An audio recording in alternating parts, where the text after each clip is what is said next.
Good afternoon, ladies and gentlemen. 女士们、先生们，大家下午好。Oh, you're all so well behaved. Everybody here on time. I love it. I love it. Right. Right. Welcome to the first conference in a new series. The title is International Communication in the New Era. 没错，欢迎大家呢出席我们今天新世代国际传播高端论坛。我们是今天的主持人，我是来自香港凤凰卫视的黄芷渊 ，and I'm Jenny, and this is my partner Niri Fitachi. And we will be your MCs today. Thank you. Let me just say a few words about the organizing groups. We have two of them today. Right. 那我们今天的活动呢是由香港再出发大联盟连同 Friday Culture 联合主办。Hong Kong coalition is about 1 year old, and it's basically 1,500 people from across Hong Kong society who've got together to bring Hong Kong back on track. 没错，那么香港再出发大联盟呢是由大约1500人共同的成立，在去年的5月呢正式的成立，而我们的总召集人呢就是全国政协副主席梁振英先生，还有董建华先生。And Friday Culture is a brand new group just starting this month. It's a new media group to give an Asian voice to the media. 正如刚刚 Nero 所说呢，其实我们这个 Friday Culture 呢是在今年刚刚成立啊，非常的年轻。那么旨在向世界呢来说好我们中国的故事。接下来我们要介绍一下我们今天出席活动的主礼嘉宾。Now, Jenny and I are going to step to one side to invite up the officiating guests to officially opening the ceremony. Let's step to one side, Jenny. First, we have the honor to have with us the Vice Chairman of the National Committee of the Chinese People's Political Consultative Conference, Mr. C.Y. Leung. 有请全国政协副主席梁振英先生上台。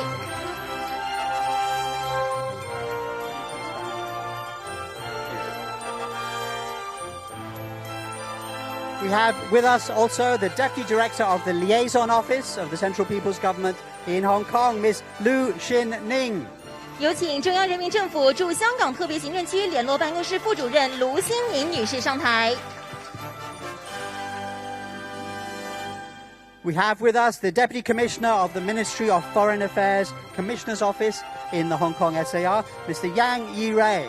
有请中华人民共和国外交部驻港特派员公署副特派员杨义瑞先生。We also have with us the Convener of the Executive Council, Mr. Bernard Chan. 香港特别行政区行政会议召集人陈智思先生。And last but not least, we have with us the Chairman of the Friday Culture, Dr. Herman Hu. 还有 Friday Culture 的主席胡晓明博士，有请。As you can see, our officiating guests are standing in front of the pillars of power.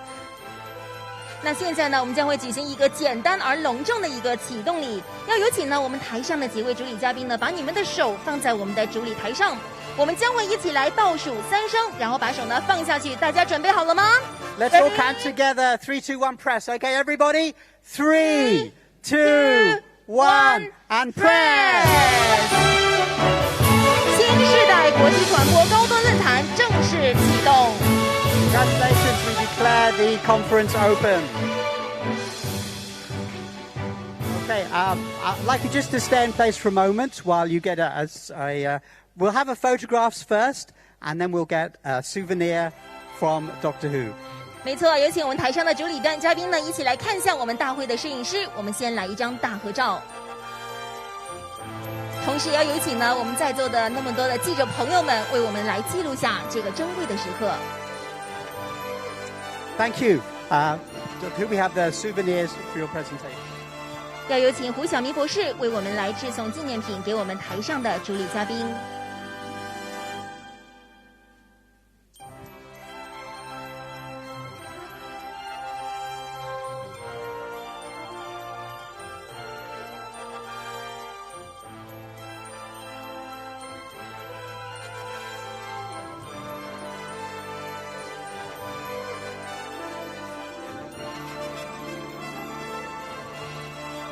那我们今天真的非常的高兴呢，能够看到有那么多海内外的重量级的领袖和学者呢，为我们来做出分享。I'd like to invite some of the other organizers and friends of the group to come on stage. We have Tam Yu Jung and Kennedy Wong from the coalition with us. Please come up, Mr. Tam, Mr. Wong. and other friends and supporters.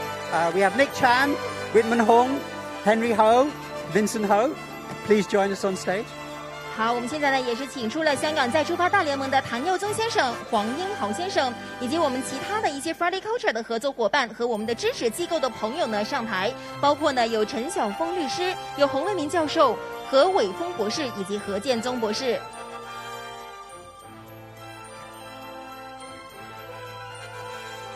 Oh, I see. Oh, good news. Mr. Paul Chan has arrived. Financial Secretary. 哇，陈茂波司长呢，真的是来得非常的及时啊！那我们要有请呢香港财政司司长陈茂波先生上台，和我们的一众的主礼嘉宾一起来一张大合照。Mr. Chan has arrived just in time for the official photograph. For those of you watching from overseas, official photographs are very important in Hong Kong. Nothing happens without a photograph. Pictures or it doesn't happen. That's what we say in Hong Kong, right? 对，因为疫情的关系呢，所以很多的嘉宾呢今天是无法来到香港啊。但是呢，我们是记录下这个珍贵的时刻，待会儿也要传给我们海内外的各个朋友们来看看我们今天的盛世是怎么样的。That's right, Jenny. We go to the supermarket, we take a picture. We have a meal, we take a picture. Right. Thank you very much, ladies and gentlemen. Now, I'll ask you to take your seats. 好，我们要有请台上的嘉宾呢是到台前就坐，同时呢也要有请胡博士留步。All except for Dr. Herman Hu. I'm sorry, you have to work. So, Dr. Herman Hu, Chairman of Friday Culture, will be giving the welcoming remarks. 我们要有请 Friday Culture 的主席胡晓明博士为我们致欢迎词，有请。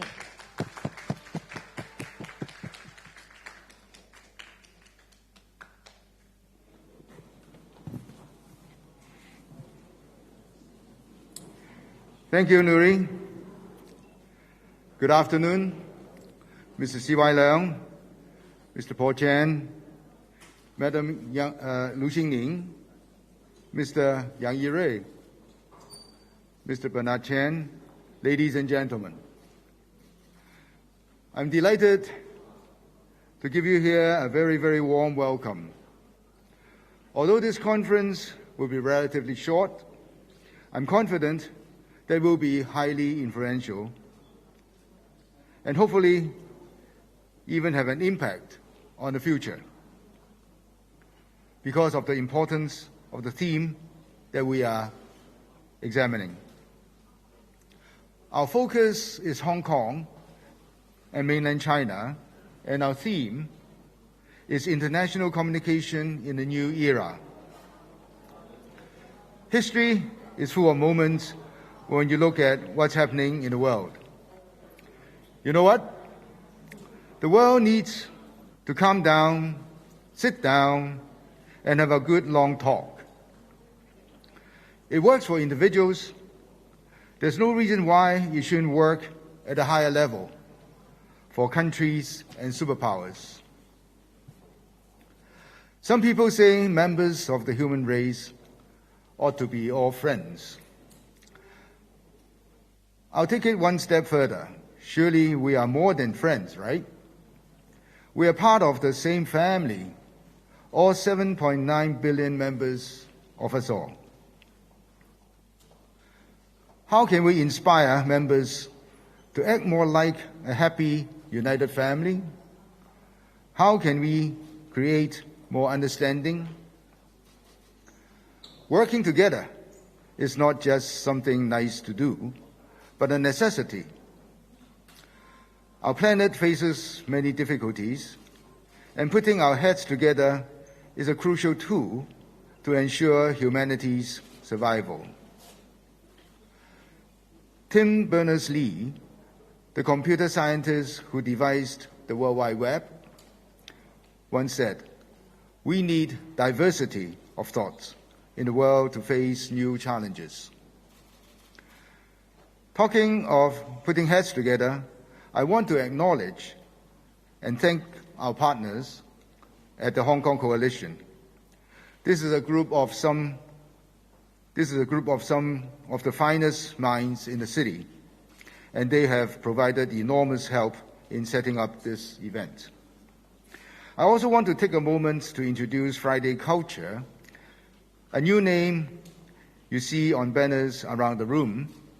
Friday Culture is a media group which celebrates cultural diversity, promotes peace, and shares insightful stories in a good-humored, positive way. The aim is to help all of us rise above the challenges of the information era. Many people say fake news is a problem. That's true, but the so-called real news can also be a problem if it is misleading or agenda-driven or produced in bad faith. Friday Culture has researchers and journalists on board. We can fact-check things and set the record straight at high speed. We chose the word Friday because that's the day of the week often ends with good conversations among friends. We choose the word culture because we believe a broad range of interests is less polarizing than just a focus on politics. I invite you all to visit our website, fridayeveryday.com, which we launch on May the 21st, which is the day the United Nations World Day for Cultural Diversity. Up to now, discourse about the region has been controlled by the Western mainstream media, which is rather loudly pushing a narrative which unfortunately tends to be more than a little negative about this region. In contrast, our side of the world has been relatively quiet in telling the other side of the story, although we have lots of good stories to tell. So let's talk, let's share, let's listen, and above all, let's learn together. Life is not a zero-sum game, where if one person wins, everybody else loses. No, we can all win instead. That's how it should be worked. One day I would like to click on the news section of fridayeveryday.com and read a headline, "Breaking news. Today there is peace on earth." Thank you.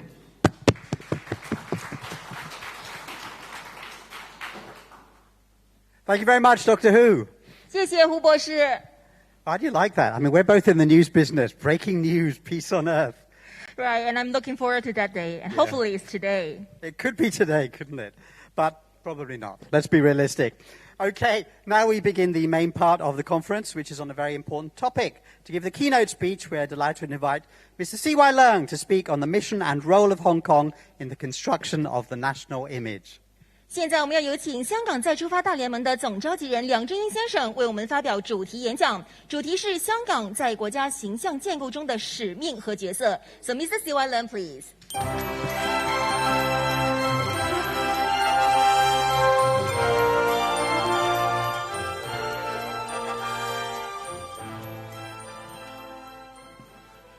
Herman, distinguished guests, ladies and gentlemen, good afternoon.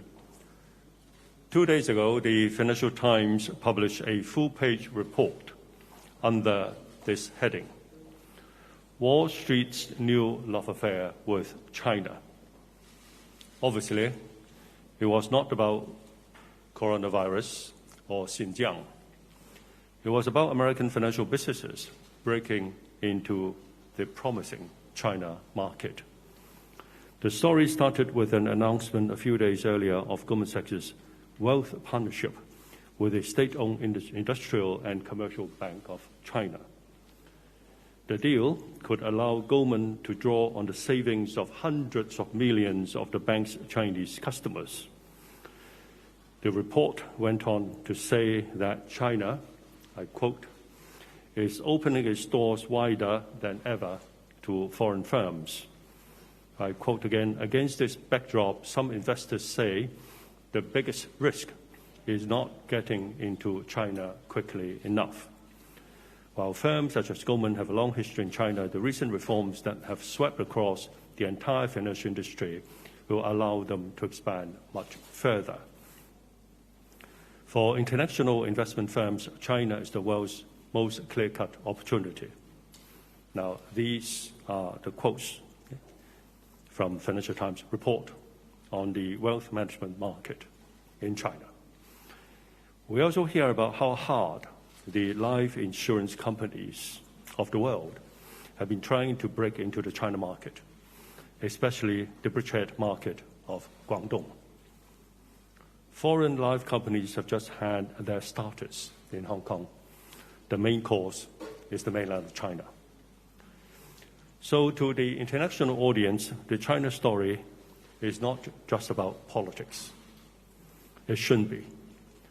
International politics may on many occasions be a zero-sum game, while business is about expansion and win-win.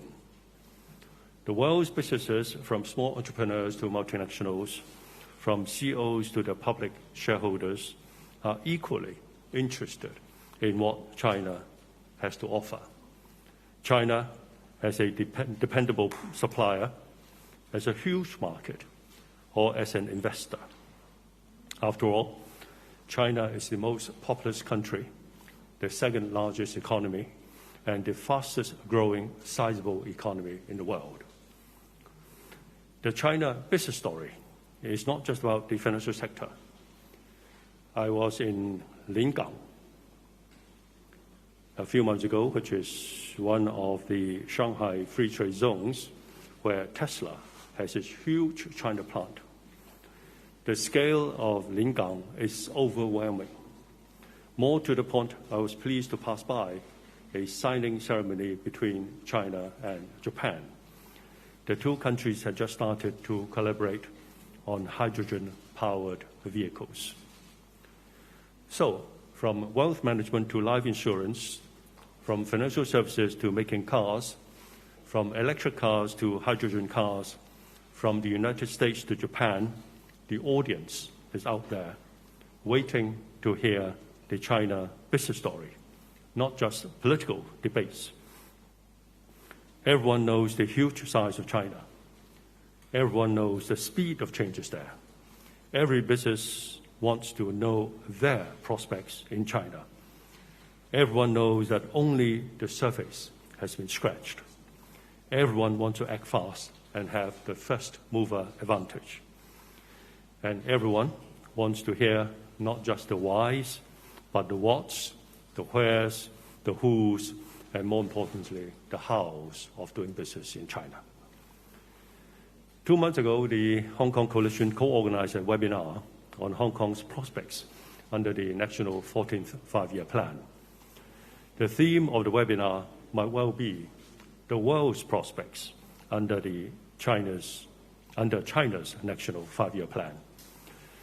The webinar attracted an audience of over 1 million worldwide, 40,000 of whom were English listeners using the simultaneous interpretation service. The National Five-Year Plan is not the only China story.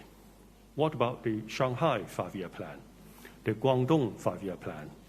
What about the bold reforms of Shenzhen that were announced earlier this year, or the 40th anniversary of the founding of the Special Economic Zone? And the prospects of the Greater Bay Area and the Yangtze Delta? In the past 12 months, and thanks to the governments for giving me exemptions from quarantine, I visited nearly 20 different mainland cities. Some were my regulars. On every visit, I discovered new opportunities for Hong Kong, and by extension, new opportunities for foreign businesses. And every time upon my return to Hong Kong, I have new stories to tell about China. Qingdao is fast developing its maritime business. It is now the 8th largest container port in the world in terms of throughput. It requires services such as maritime law and insurance. Ningxia is fast becoming the largest wine-producing region in the country. It needs markets and know-how to climb the next rung of the global ladder. Jiangsu province, with a population close to Germany's, has just surpassed Germany in terms of electricity consumption because of its fast-growing manufacturing industries. Trade in Guangxi is doing extremely well with its ASEAN neighbors. The new land and marine routes for western regions, which is a railway from Chongqing and Chengdu to the ports of Guangxi, is offering real and immediate prospects to the trade and logistics businesses of the world. Then, of course, there are the cities in the Guangdong, Hong Kong, Macau Greater Bay Area. Nansha, which is a region of Guangzhou, is creating a Hong Kong zone, leveraging on the nearby Hong Kong University of Science and Technology campus, which will open its doors to the first batch of students in September next year. I could go on. As a user of global news services, I don't come across any of these stories.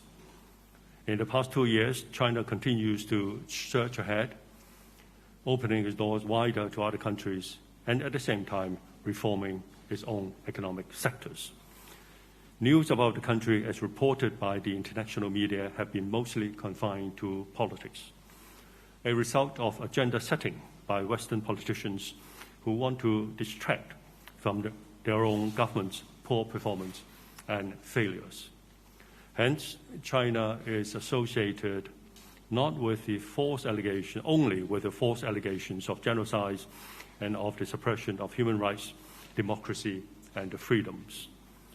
Disruptions to international travels in the last year due to the pandemic have given such politicians more wool to pull over the eyes of the people. Before the reforms and opening up policy was launched in the late 1970s on the mainland of China, to most other countries, Hong Kong was the best conduit.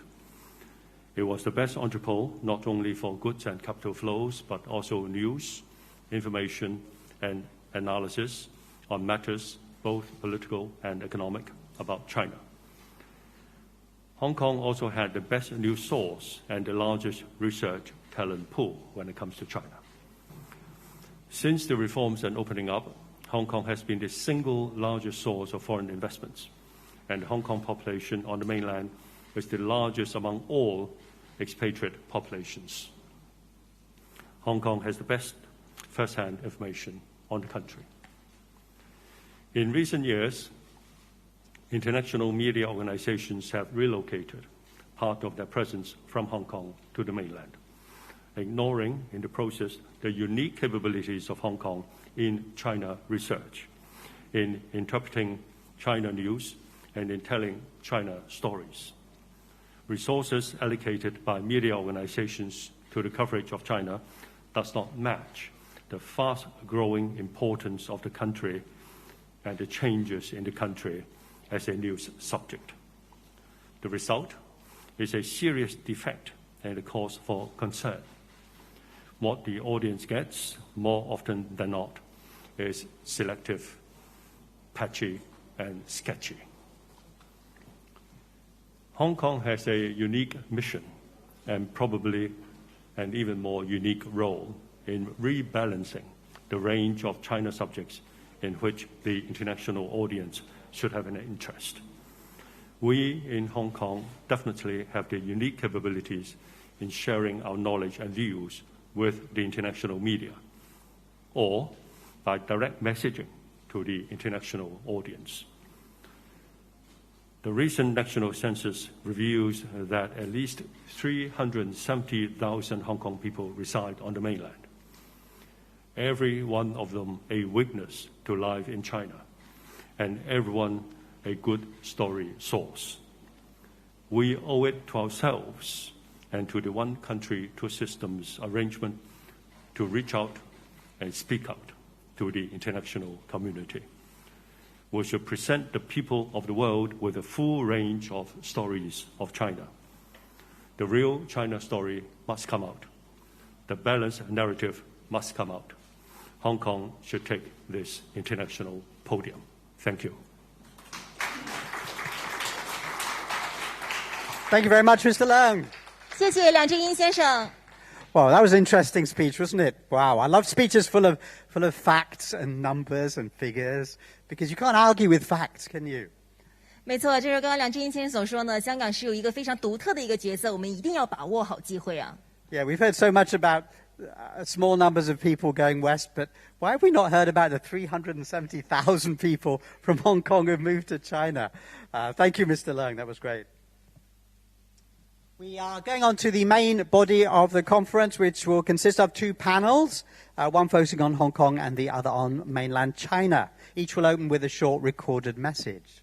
对，我们今天呢一共是有2个分论坛，那么第一个呢是聚焦在香港的议题，而至于第二个呢就是怎么样去讲好中国的故事。Now, the first panel is entitled Hong Kong in the Spotlight, Understanding a Multifaceted City. 那我们今天第一个论坛的主题是认识国际舞台上多样化的香港。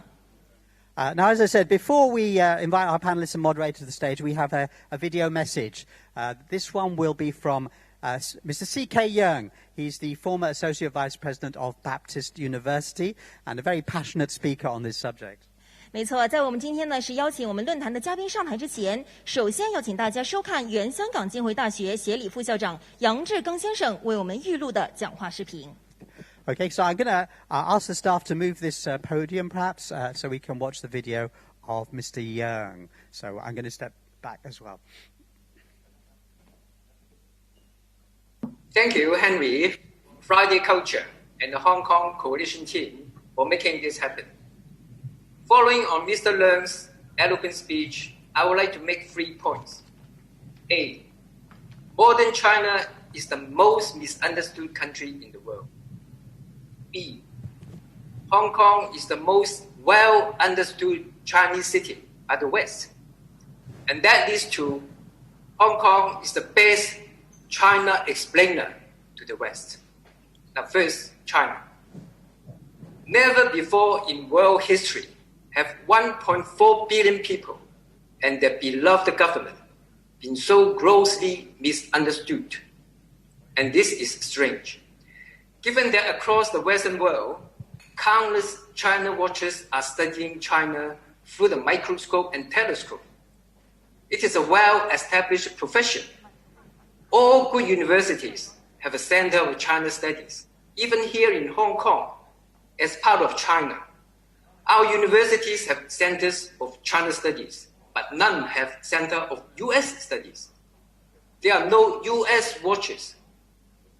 China is the most studied country in the world, and yet the most misunderstood, be it out of ignorance or willfulness. Hong Kong is a different story. The West has an accurate understanding of Hong Kong. And why is that? Well, because they shaped Hong Kong. Through 150 years of British administration, Hong Kong has been shaped according to Western value, attitude, systems, institutions, using such means as communication, news media, education, language, culture. Hong Kong has been so Western shaped that China finds it hard to understand Hong Kong. And indeed, the first director of the liaison office in Hong Kong, Mr. Jiang En-zhu, who was also former Chinese ambassador to Britain, famously said 20 years ago that Hong Kong is a difficult book to read. But Hong Kong people thought, no, we are easy to read. We are a simple community of simple people. All that we want is to lead a simple, happy life. But as the Chinese saying goes, 不識廬山真面目，只緣身在此山中. Meaning that when you are in a mountain, you cannot get a true overview of the mountain.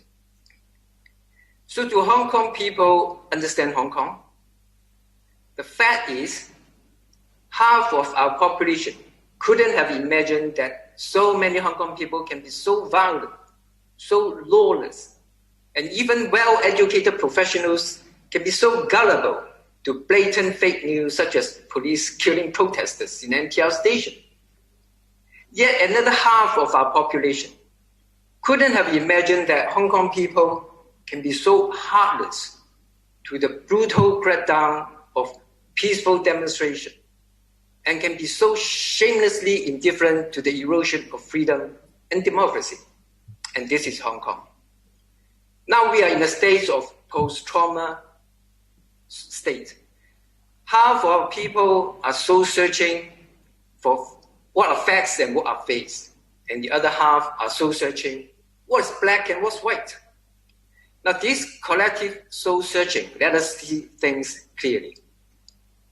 It will dawn on us that despite the political rift, the millions of people in the other half are driven by exactly the same love of Hong Kong as we are, except for a small number of hired guns.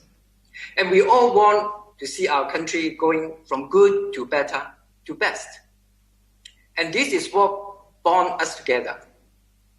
As the first director of Hong Kong Macau Affairs Office, the late Mr. Liao Chengzhi said in a letter to Taiwan, 歷盡波結兄弟在，相逢一笑泯恩仇. Meaning that despite all the fights, we are all brothers. Remember that.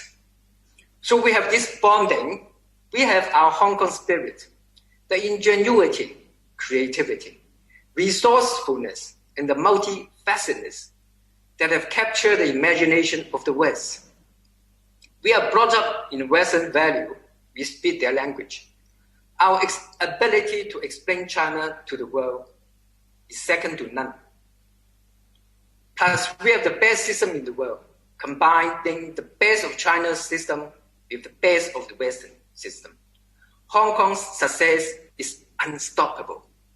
With our multifacetedness, our strength. And our success by itself is the book of China Explained.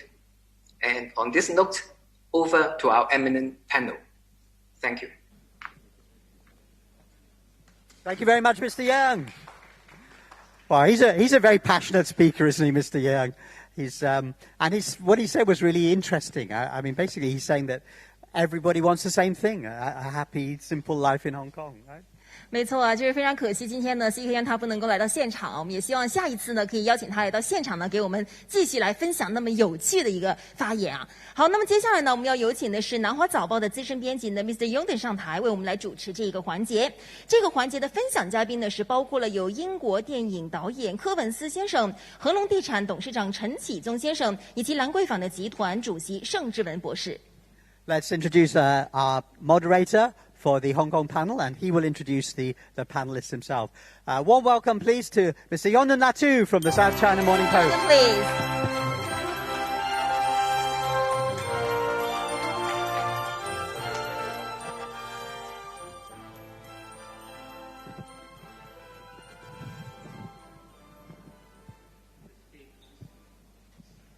Hi.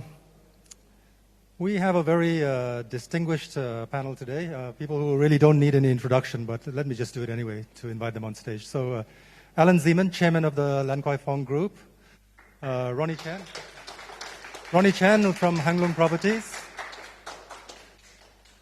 and then Julien-Loïc, pardon my French, I must have massacred that name anyway. And we have also Malcolm Clark. He's a British filmmaker, and he's joining us from Shanghai by video link.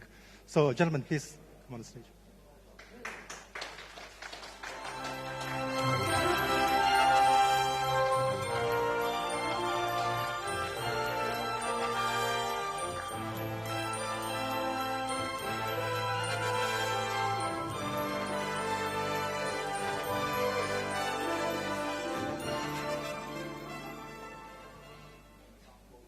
Do we have Julien there? Okay, sorry, Malcolm.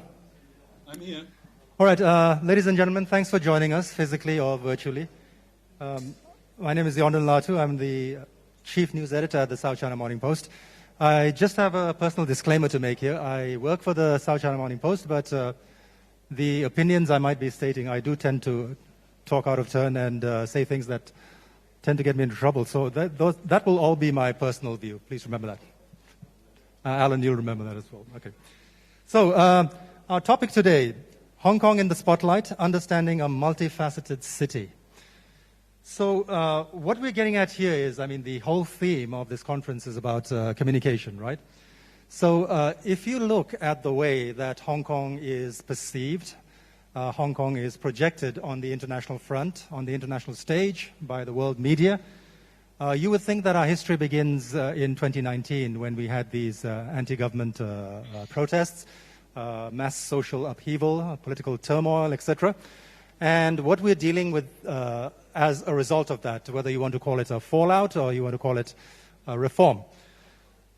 And Hong Kong people tend to be portrayed as basically in two camps, a pro-democracy camp and a pro-Beijing camp.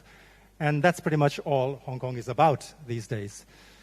So without further ado, let's start with this, Alan. Is it so simple? Are we just blue and yellow, and is that all Hong Kong is about?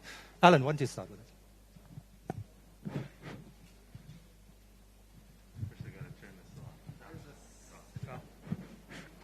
Hello? Oh, yeah, okay.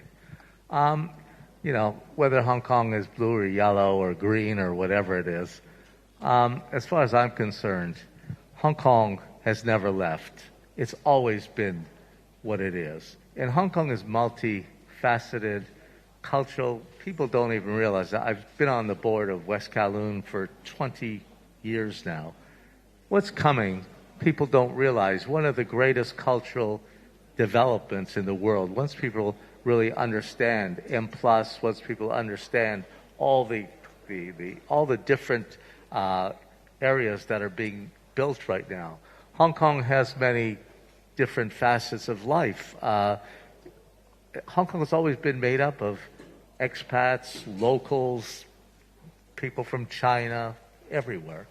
And that's given the flavor to Hong Kong. And Hong Kong has gone through transformation in the last 50 years. I can tell you, as China has gone through transformation, Hong Kong only gets stronger and stronger. It totally is able to reinvent itself. And that's always been the beauty of Hong Kong. So many people have written off Hong Kong after Tiananmen Square, the death of Hong Kong, after 1997, the death of Hong Kong. Fortune magazine had a front page cover, Hong Kong is dead. And all these after Occupy Central, after the Asian financial crisis, after the protests in 2019, all these things and have always discounted Hong Kong. For betting people, put your money on Hong Kong. All right, Alan, you did mention all this talk about the death of Hong Kong and the end for Hong Kong. We'll get back to that in a moment. Ronnie, can you chip in with this? This whole narrative about two camps in Hong Kong, blue and yellow. Is this a blue forum? Are we all from the blue camp because we are taking part in this? Ladies and gentlemen, I'm happy to say that I'm a little colorblind. And before 1997, you're not allowed to have any color. No blue, no yellow, no anything. And it was really Beijing that allowed Hong Kong to have some color. And some people like strong colors. For personal reason, they like to paint Hong Kong with one color. And it got so bad that the colorness of Hong Kong took over everything. And the economy was just going nowhere. And eventually it ended up in 2019. For 7 months, I have never seen such violence in Hong Kong. I was born here. I grew up here. I think I'm the only one in this panel. Hi, Malcolm. Good seeing you. I'm the only one here that is born, bred in Hong Kong. And I've never seen the violence that was there as in 2019. And so somehow the color has to, shall we say, recede a little. And I think that what's happening in the last year or so is really the attempt by people such as those that are represented by this event to minimize some of the colors and have a little bit more balance as we ought to have. Hong Kong has many, many good things. I always say that the reason very few Hong Kong executives say in international banks that have ever risen to the top is because of Hong Kong's good food. And they don't want to go anywhere. They are smart as anybody. And a lot of Indians, they're smart and they're willing to travel and head offices around the world, but the Hong Kong people don't. And as a result, they don't get to rise to the top. And I blame Hong Kong food. And so anyway, so Hong Kong is a really interesting, multifaceted city that some people want to paint it with one color. Let's make sure that while I don't mind a little color, let's make sure that it is a little bit more balanced. Ronnie, you did bring out the observation that you actually had not seen the level of violence that we saw in 2019. I beg to differ with you on a small point here, which is we did get a warning of it during the Mong Kok riot. We did get a precursor of what kind of violence and frustration there is in Hong Kong, but we didn't do anything about it. And then in 2019, it just blew up. Anyway, we can argue about that in a moment. But I just want to clarify here. So basically, Alan and Ronnie are business leaders in Hong Kong. They're hardcore Hong Kongers and very passionate about Hong Kong. And they will give you an insider's perspective. We do have Julien and Malcolm who will bring in an outsider's perspective with their background with liberal Western values, but an understanding of Hong Kong, which is very different from the narrative that prevails internationally right now. So, Julien, you're a kind of a cultural brand ambassador in Hong Kong. We go back to this thing about Hong Kong being the dichotomy, blue and yellow, just pro-democracy, pro-Beijing. What have you observed? If I can speak from my example, so I came to Hong Kong 10 years ago to take care of the French Cultural Festival, and I think I would agree with Alan in the sense that immediately I felt welcome. I felt the opportunities to do a lot of things, and the French festival called the Frenchman was one of the biggest in Asia, meaning that there is the appetite of the local population for different culture, for different exchange. And for me, this is one of the really specificity of Hong Kong. We do have a lot of cultural Chinese values and food, as you mentioned, and culture. But at the same time, Hong Kong people has the chance to have been exposed, whether because they studied there or because of the background, to also the Western world. And for me, what makes it very appealing as a city also to work with is that both in the business culture and the personal life, Hong Kong people have the ability to basically choose. Wherever they make a decision, they will be not always just being Chinese or just being Western, as obviously I would be more. They would make the decision on whether the Chinese aspects of it or the Western aspect of it would make a best balance. And one of the good examples for me is in terms of medicine. For some remedies they would go for Chinese culture, some for Western culture. So I think this is something that is really amazing and unique about Hong Kong, is always this ability to see not just blue or yellow in a way, but to say, okay, the blend of probably both aspects is the best. Right, and let me bring Malcolm into the discussion as well. Malcolm, as many of you know, is an award-winning filmmaker. And Malcolm, I'll shamelessly plug your new documentary here in this discussion. He's working on a new documentary which is to do with the 2019 unrest. And Malcolm, you would have spoken to people from the blue camp, from the yellow camp, from all the shades of different colors in between as well.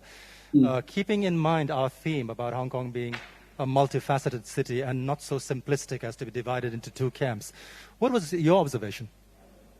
I had a nightmare when I came to Hong Kong. We wanted to look at the turmoil on the streets of Hong Kong objectively. I didn't want to take sides. I very specifically decided to try and drive the bus that we were on right down the middle of Main Street, not pro-yellow, not pro-blue, not pro-Hong Kong, actually. And you were right, we began by making a documentary. It became impossible to make a documentary in Hong Kong because it was far too dangerous. And the people that we would speak to off the record were terrified to speak on the record. That meant that we had to go back to the drawing board and turn what we were doing into a film where actors represented those people, because there was so much fear and because nobody wanted to be doxxed, to be harassed, to be beaten up, to have their wives and kids and families.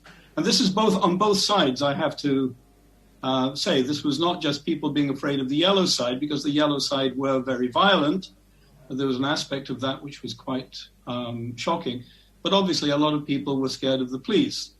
In my opinion after making the film, not so justifiably. I think there was the police became very much the inadvertent victims of 2019. And that's another subject. I don't know whether we'll address it here. I don't think it's necessary. We address it in the film. But the point is, Hong Kong is not just yellow and blue, and it's absolutely appallingly either willfully misunderstood or just, because of pure ignorance and a lack of industry and intellectual curiosity.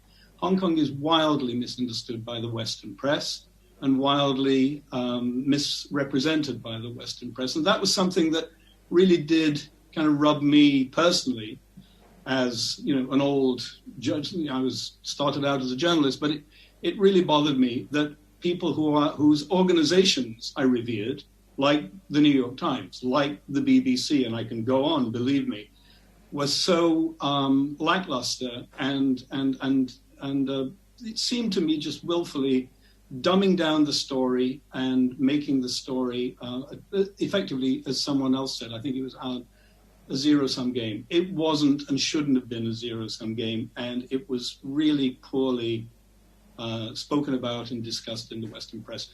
That's why we hope to do something a little bit different in the film. All right, Malcolm. So all of you have raised certain points which we can return to and jump into at any time. But Ronnie, let me get back to you again. You're a business leader in Hong Kong. Hong Kong's bread and butter is business at the end of the day. Given what happened in 2019 and the implications now and the vast changes that are sweeping the city right now, and you hear a lot of alarmist talk about how Hong Kong is finished, death of Hong Kong, etc. Business. How much of a difference is there in the business side of Hong Kong? Is it business as usual? Are we open for business as usual, or are we even more open as a result of these changes and reforms and overhaul, whatever you want to call it? Well, London, for a long time I've been saying that. For a long time I've been saying that Hong Kong, being 94% of our economy in the industry sector, in the service sector, I've always said that we must serve our clients. So in the 50s and 60s, it was mainly the United States. 60s, 70s, it was Europe added to it, and then Japan added to it. And then in the 90s onward, it was basically mainland China. And so as a business person, whether you like America or not, in the 50s and 60s and 70s, you have to speak English in order to deal with them, and you have to know the country. You want to deal with Japan in the 80s and 90s, you have to know Japan. And where is the money today? The money today is on the mainland of China. Listen to what Mr. C.Y. Leung have just said in his speech. And so if that's where the money is, that's where the people have to go. So as far as I'm concerned, before 2019, I have long said it for the last 20 years, that Hong Kong must economically, not politically, but economically, be integrated more and more with the mainland of China. And the opportunity there is humongous, and you've got to be blind not to take it. And then the good thing is you can always come back to Hong Kong, which is still one country, two system. So we have the best of both worlds. Why destroy it? And so I think the Hong Kong, because of the problem in the last 2 years, I think something have changed. Something may not come back for a long time, but that it opens up new opportunities. Domestic consumption, I think, will be hurt a lot because there used to be 55 million mainland people coming to Hong Kong. When they come to Hong Kong in 2019, you got attacked by some local people. So, of course, they won't come back. So the restaurants, the hotels, a lot of those will suffer. But on the other hand, the good thing is that finally we have woken up to the fact that unless you are integrated with the one whom we as a service center services, you're not going to make a lot of money. And that's the mainland of China, including the Greater Bay Area, but not just limited to the Greater Bay Area. So I think that this, the problem of the last 2 years provide us with an opportunity to rethink and say, where is our economic future? That is not to say that we don't care for the rest of the world. No, we are still a very, very good nexus between mainland China and the rest of the world. Not that they need us for everything like 20, 30 years ago, but still there's a lot of opportunities there. So I think that this is a good opportunity, the right moment for Hong Kong people to rethink our economic future and do the right thing in order for us to thrive again. And I have no doubt that as long as Hong Kong does not continue to become a problem to Beijing, then Beijing may help us revive our economy even further, in which case there's a lot of money to be made here in the future. I can see Alan wants to jump in. Alan, before you dive in, I want to remind you about something. So, following up on what Ronnie said, if you look at our American Chamber of Commerce in Hong Kong, for example, they have these regular surveys where members, more and more members say that they're thinking of leaving, they're planning to leave, they're worried about the national security law. I mean, the obvious question I feel like asking them each time is, Singapore, for example, has a more draconian national security law than Hong Kong.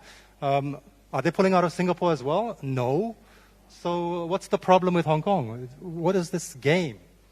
Honestly, Jordan, I can tell you that the American Chamber of Commerce, they always come out with facts, which are not really facts, which I call fake news.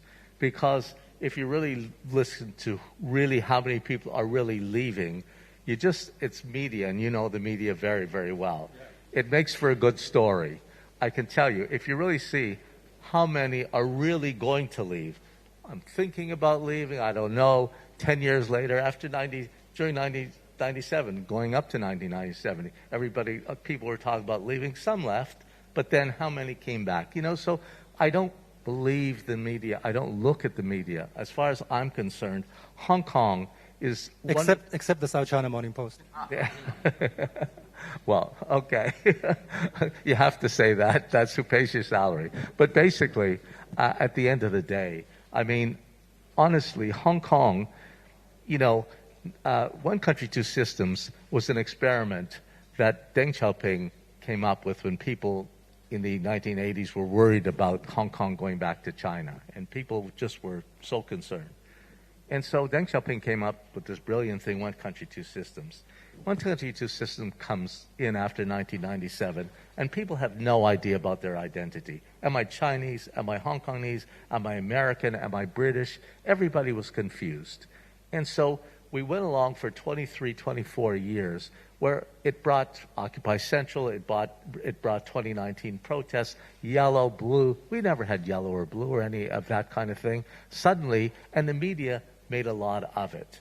And so as far as I'm concerned, going forward, one country, two systems, Hong Kong will be very, very strong. But it'll be one country, two systems with Chinese characteristics because the future of the world is China. I've been there for 45 years. I've seen the changes that have taken place in China from 45 years ago, and I could write a book about some of the stories that I did. I was doing business there.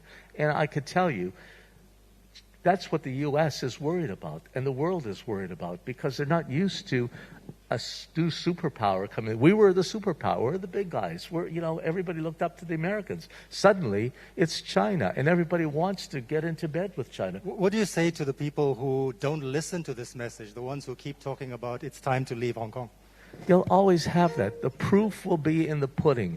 Hong Kong will change, but for the better. Listen, LegCo was the thing that really killed Hong Kong, because what happened, LegCo, literally you had the pan-democrats and the pro-Beijing, and nothing could get passed in LegCo. And because of it, they wanted to pass a bill. It took 3 months, 4 months, 5 months. Everybody was arguing. Every time a bill wanted to get passed. LegCo is like an engine in a car. When the engine's not working, the car doesn't move. And Hong Kong was the same. LegCo was the engine. It didn't move. And so it was broken because filibuster. I learned a new word. Now I can tell you, going forward, patriots ruling Hong Kong, China's changing the system, will only get stronger and stronger. I can tell you that is the future for Hong Kong. One country, two systems with Chinese characteristics, and China will be the number one. we don't know how lucky we are to be part of China now, which we really are. You're next to the best country, the most prosperous country in the world.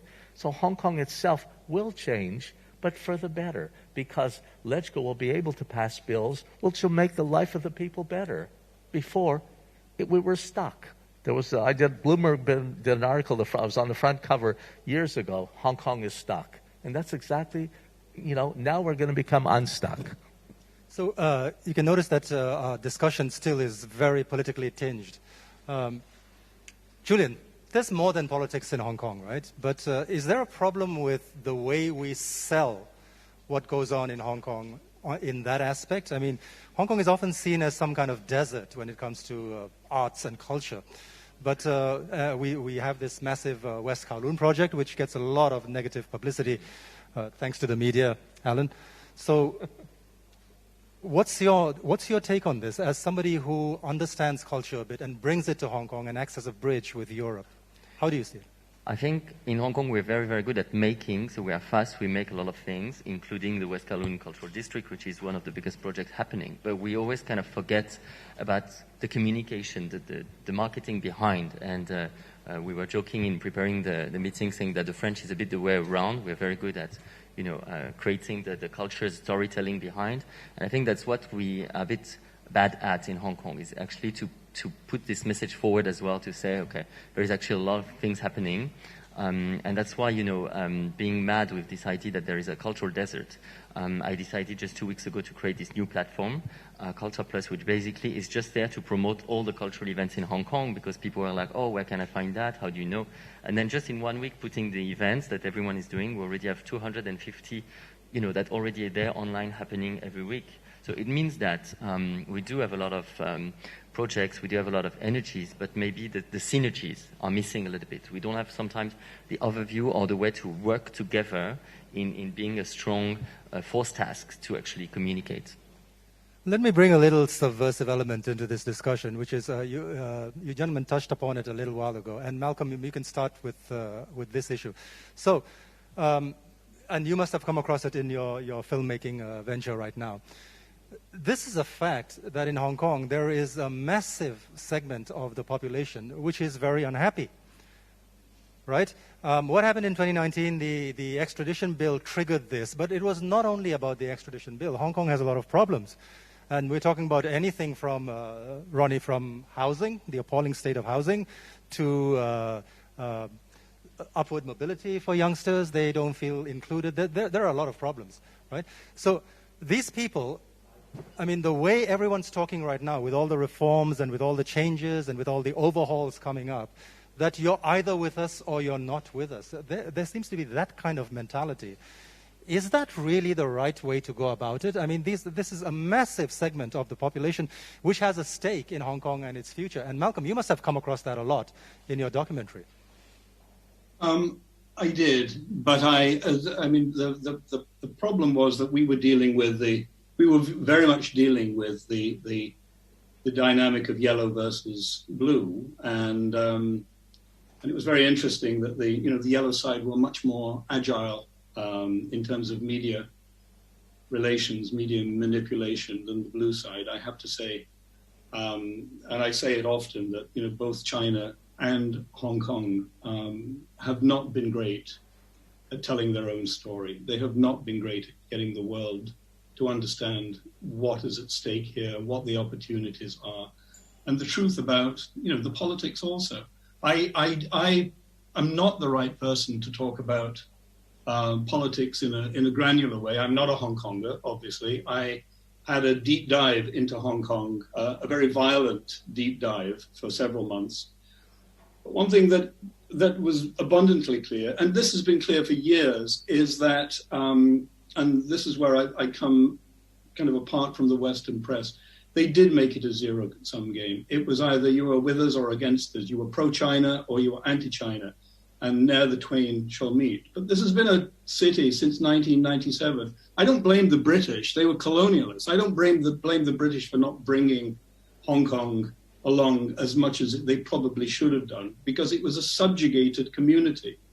They were still doing way better than the People's Republic for many, many, many decades. But once the British left, the Hong Kong government, I think, did fall short. I mean, the angry kids on the streets, you've built a lot of universities, but there's nowhere for those kids to go when they get out of universities. If you don't want to go into shipping, banking, insurance, real estate, or, you want to drive a cab, what do you do in Hong Kong? There's no tech to speak of. There's just a technical university being built now. That's almost 25 years after the Brits left. So those kids, if they want to go into tech, they've got to go abroad, or they've got to go to Shenzhen, which they will not do. So there's a huge amount of shortcomings, I think, that have been. I mean, there's the biggest gap between rich and poor, probably in the world. There are still people in Hong Kong sleeping in cages on the docks. I know because I shot them, I filmed them. There's land banking going on by the 9 or 10 wealthy families that run the place. And I can't not speak about this because it's scandalous. And so Hong Kong it can't sit pretty and say, yeah, business is going to be great. Hong Kong has to deal with these issues, and these issues are profound, and they unfairly discriminate against the kids, against the teenagers and the young adults who can't afford an apartment. They can afford one if they move to Shenzhen, but they can't afford one in Hong Kong. And that's an indictment of the government. So, there's a lot of work. I think that Hong Kong will come back. It's an amazing city, but it's going to have to up its game, not to do with the rest of the world. It's going to have to up its game with regard to its own population, and then it can compete, and then it will have a better platform to launch the reborn Hong Kong. Yeah, I mean, Malcolm raised a very good point here, and let me back that up again by talking about the divisions in society right now. In terms of our vaccine take-up, of course you can introduce the element that some people don't trust the vaccine, they're worried about health, etc.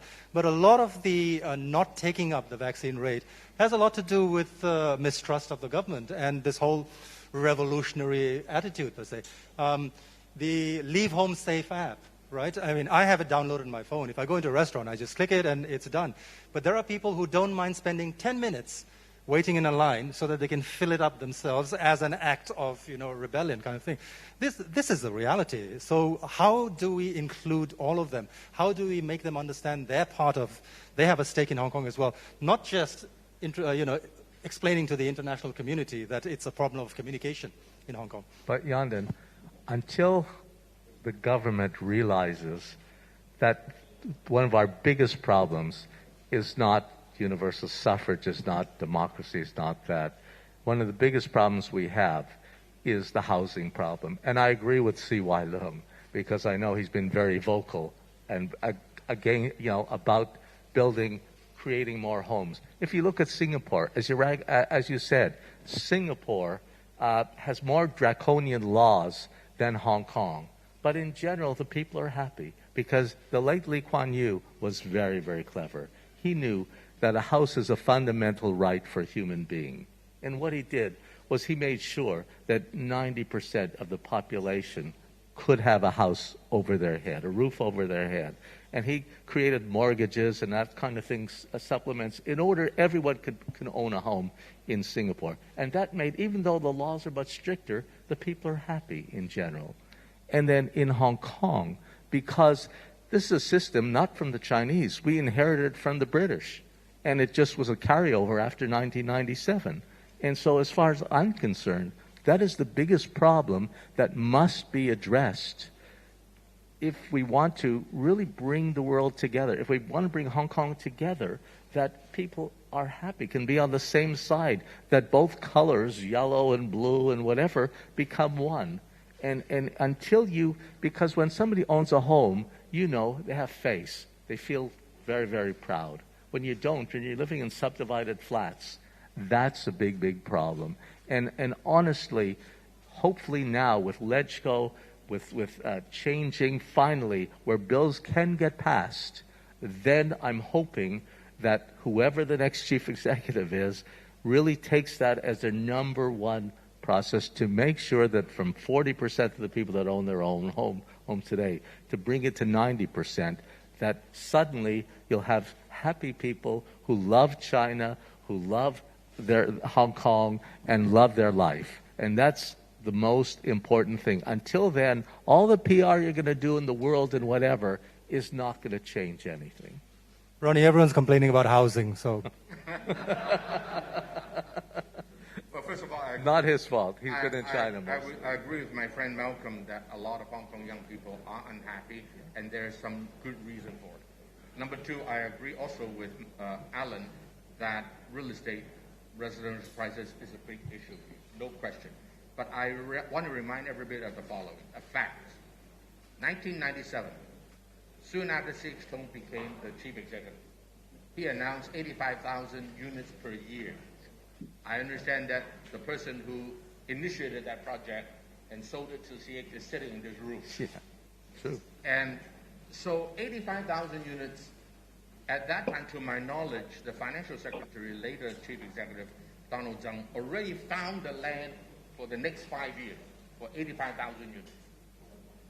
And because of two reasons, the thing was not executed. Number one, unfortunately, the Asia financial crisis of 1998. And then number two, there are parts of society, in particular our politicians, who, for political reasons, were always wrong in the land policy. And so the taxi driver tells me that the reason there's not enough land in Hong Kong is because of the government. And a professor, a university president in Hong Kong told me that it's because of the government that we don't have enough land. Can you pick up your microphone? Sorry. And I said, I totally disagree. There's not enough land in Hong Kong is not because of the government. Don't think the government, successive generations of them, are either that evil or that stupid. They have no intention not to sell land because the pressure on them is humongous.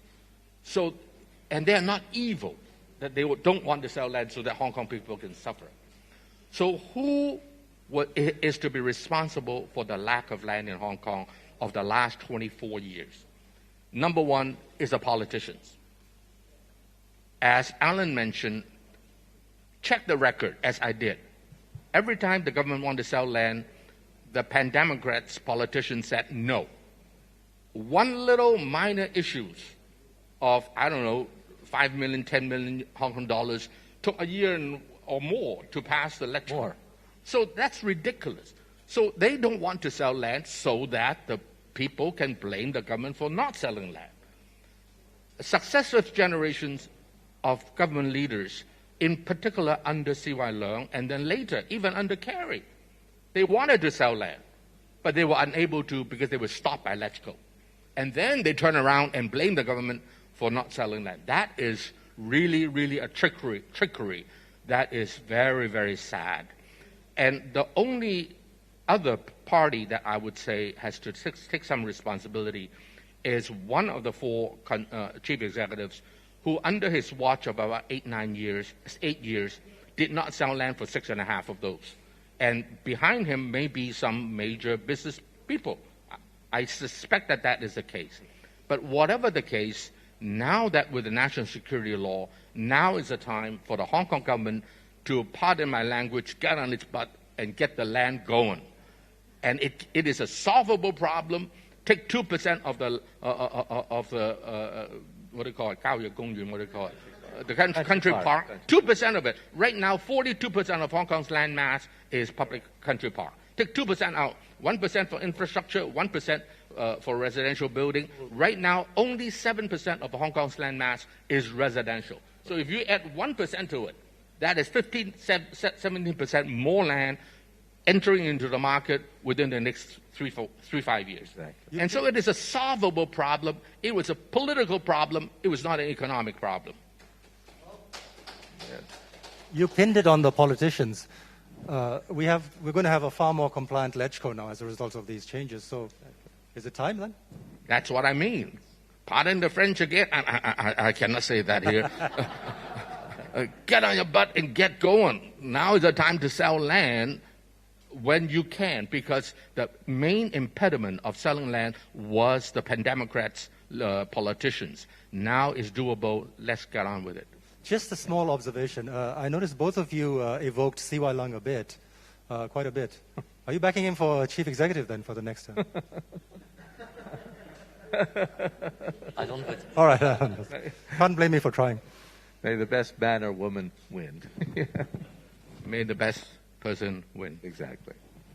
Listen, everyone cares about Hong Kong. Whoever is the chief executive, everybody, different people have different ways of going about it. But, going forward, I really think the unblocking of LegCo will change Hong Kong 2,000%. I can tell you, now bills could get passed.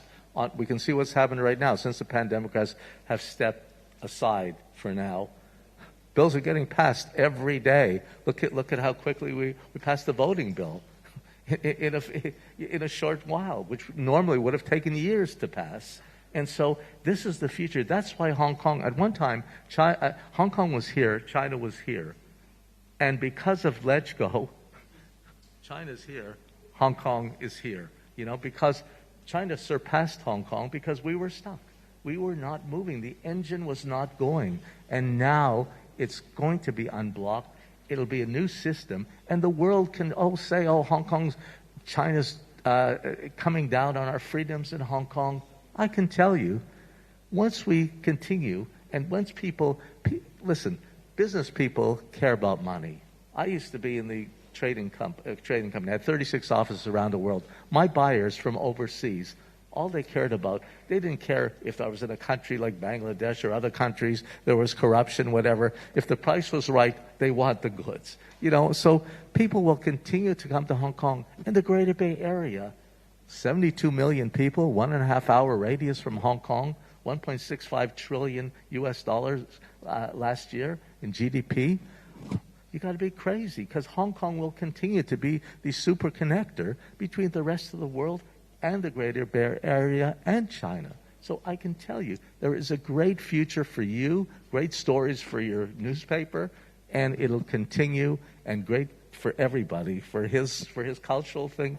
Everybody will continue to do well. So one could well argue that all these changes and this optimism that you're bringing out here is a result of what happened in 2019. So was that for the better, if you actually look at it? The end does not justify the means. Yeah. I mean, the pain of those 7 months is just too great, and it leaves scars in families and individuals. And let me say one thing about what Malcolm mentioned. Young people in Hong Kong are unhappy. One of the reasons, besides not having the ability to buy a residential, is because there are sectors in Hong Kong, in particular two: the educators and the media. Not your paper, but some other paper in the Chinese language. That have affected generations of young people in the last 24 years. Under the Brits, they dare not do it. The Brits will come down hard on you. We all know the facts. But now that, under Chinese rule, they are unhappy because some media and some educators, a lot of educators in Hong Kong, have systematically poisoned the minds of the young people. They tell them that anything Beijing does is evil. And by extension, anything that Hong Kong government, which is now part of China after 1997, does is evil. And so that's what painted the blue and the yellow. That's what painted the me versus you. So young people growing up in that situation is very unhappy. Malcolm, you're right. And by the way, if you tell the world that Ronnie Chan is the most evil man on earth, you say enough, especially with the media, and you, Malcolm, with the media, with the movies and so forth, people pretty soon will believe that I am the most evil and immoral person in the world. Yeah, you're right. You're right, Ronnie. Hitler said that if you repeat a lie enough times, it will become the truth.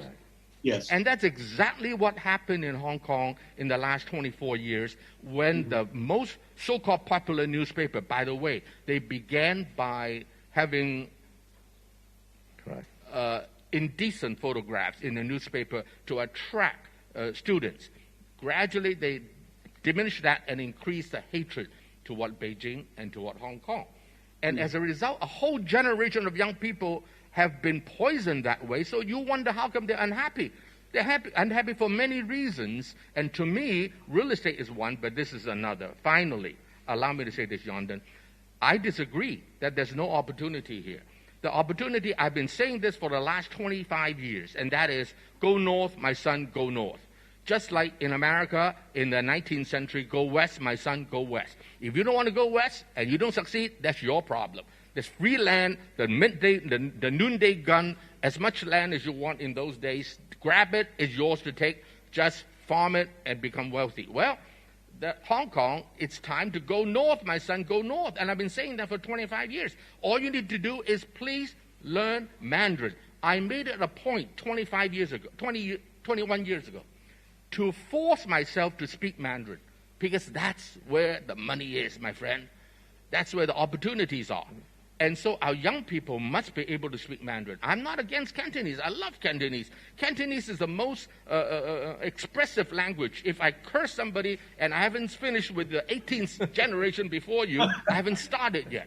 So Cantonese is a language worth keeping. It's a dialect worth keeping. But on the other hand, why did we learn English in the old days? Because you need to make money. Today, you want to thrive as an economy, you learn Mandarin. So I'm happy to say that the young people today, all of them, almost all, can speak Mandarin well. But I say the judge to how good your Mandarin is whether you dream in that language or not. I think that Hong Kong people in schools, I propose, should all use Mandarin. At home, use Cantonese. On the street, use Cantonese. No problem. I'll be the first one to entertain you. But in school, because in business, in the future of Hong Kong's economy, it's all Mandarin-based. Learn Mandarin and learn English. You pinned a lot on the media here, but let me get back to property again and housing, which is the problem. You know, as part of raising encouraging a higher vaccination rate, you saw that a couple of property developers, quite nobly offered a free flat, right, as part of the thing. And that actually had an impact on the uptick. So, well done to those guys. But well done. I do want to raise one point, though. That flat is $10.8 million, and it's less than 500 square feet. And that's the new price when you buy it. The person who wins that lottery is probably going to flip it on the market for another 50% increase. Is this acceptable? I mean, is this less than 500 square feet, $10.8 million? I go back to young people. How can they ever afford something like that? It's not acceptable at all, Yondan. But in the future, as I say, things will change. Things will change. I call this the second 1997.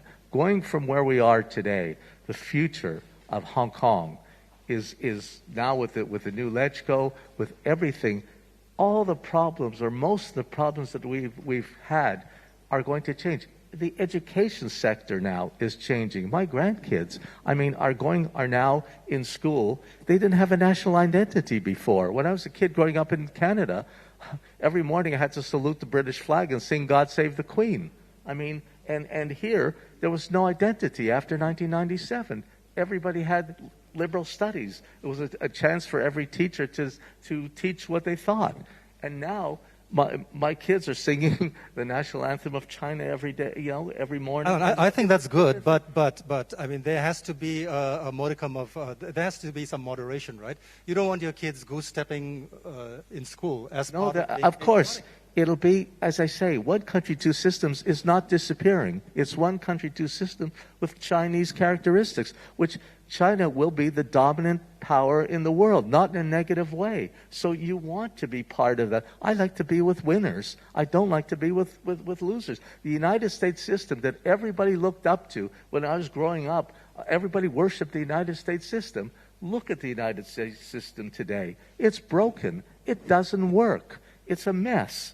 And that's the biggest problem that the Chinese system, for whatever, I was brought up to think, communism is so terrible and all that. Well, listen, China has capitalism. You look at all the Pony Ma, Jack Ma, all the wealthy people, and then the middle class and the lower class are socialism. But everybody's life, their system's been able to take 600 million people out of poverty and make a middle class out of it.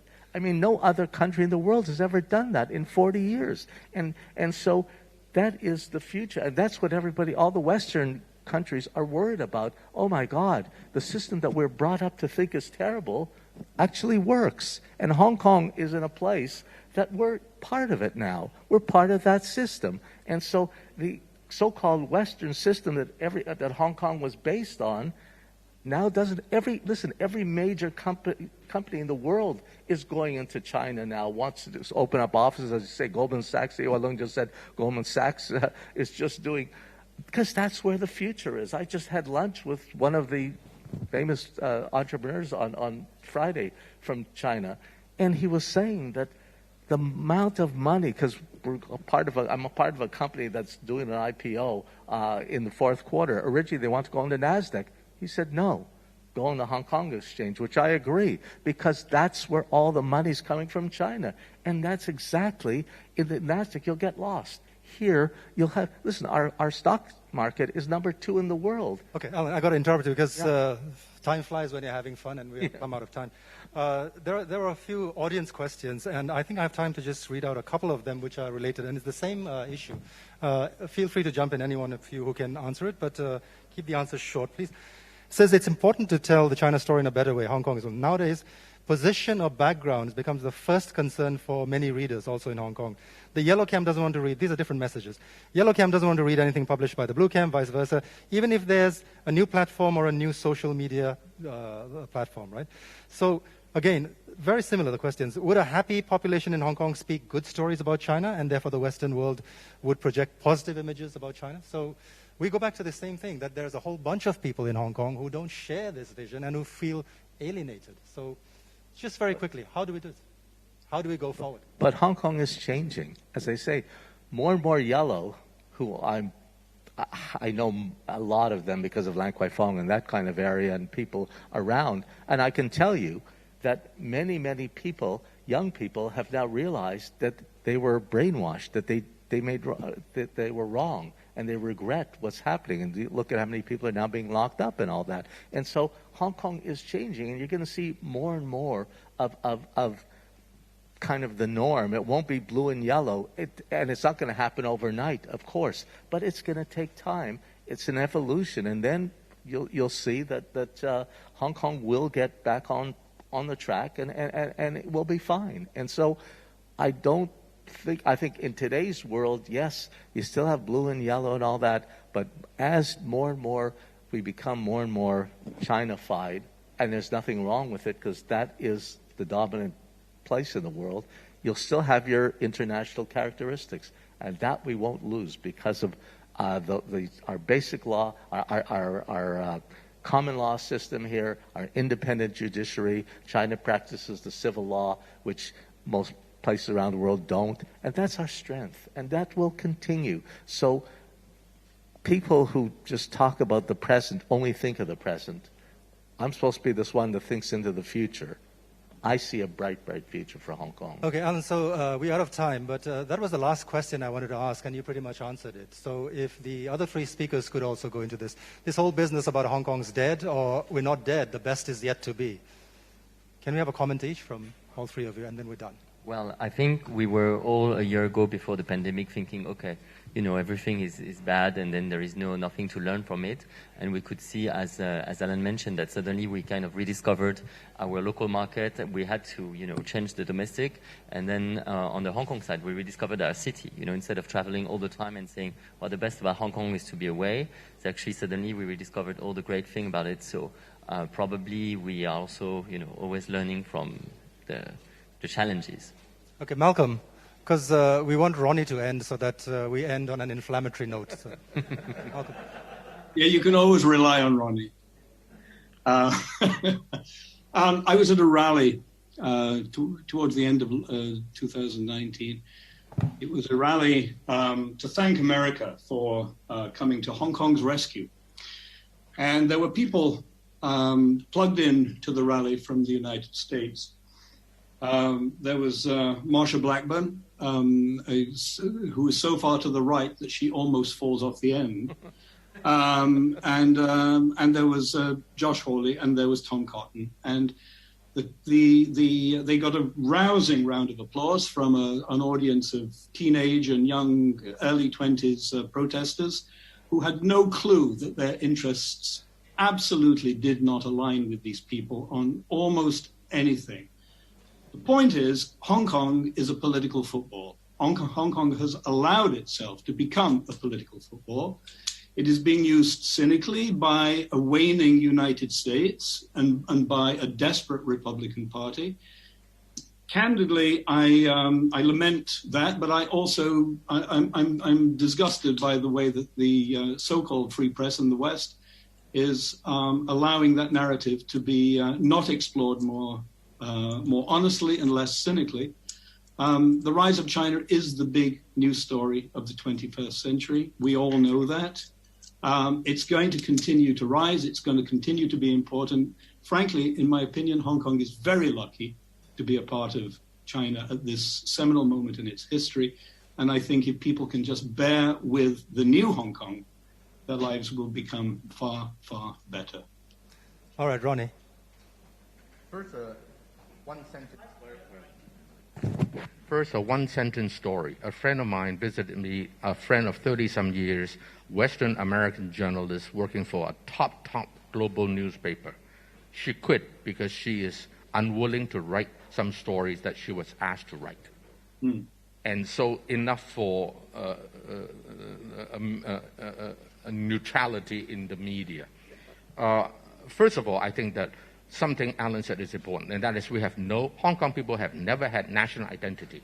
Under the British, you're not allowed to have it. And so to practice so-called democracy, one man, one vote, when there's no national identity, which means there's no patriotism to speak of, it's ridiculous.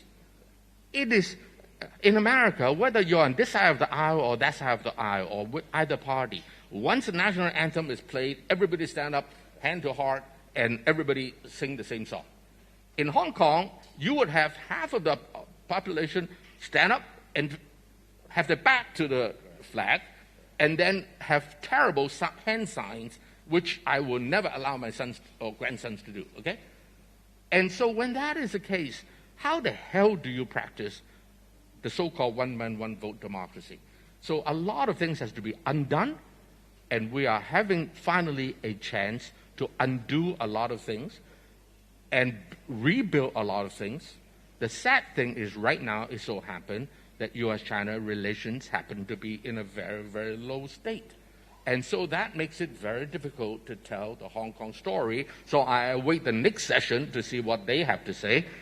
I have been doing that for the last 30-some years. I don't know what to do today. I want to learn from them, okay? So finally, let me say this. Yes, we should not go too far, Yondan, you're right. But on the other hand, when you are so the other direction to the nth degree for 150 years, such as not having national identity, and then you have 24 years of the electrical increasingly become so politicized that nothing can be done. And so if you say, let's not go too far, you go nowhere. Unfortunately, such is human nature. You have to, the pendulum never swing to the middle and stop.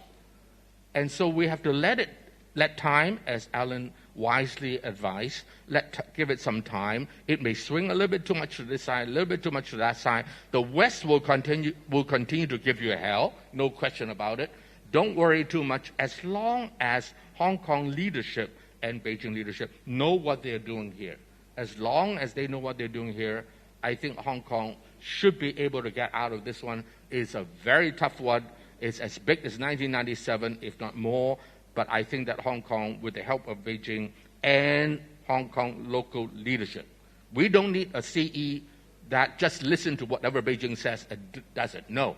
We need someone who, while understanding Beijing, but also know what Hong Kong needs, politically, socially, economically, real estate-wise, in order to fix the problem right now. And if the next CE is a proper one that can fix it, I think that Hong Kong will still have good hope. All right, so let's just hope that the pendulum doesn't swing so violently that it crashes against the sides. And on that very happy and positive note, this discussion ends now. Thank you very much to our panelists for a great discussion, including Malcolm and Chenjan. Thank you, Young. Thank you very much, Yondan, and thank you. Malcolm, can I ask you to stay online just for a second, because we're going to have a group photo, and we do want your face in the group photo. And I'm also going to ask Dr. Herman Hu to come up and give souvenirs to our panelists. So, it's a very, very impressive discussion. A very impressive discussion. I'm sure that Hong Kong is on the track. And as our speaker said, Hong Kong is getting better and better. 那现在呢，有请胡晓明博士呢致送纪念品给我们的分享嘉宾，并且呢和大家一起来一张大合照。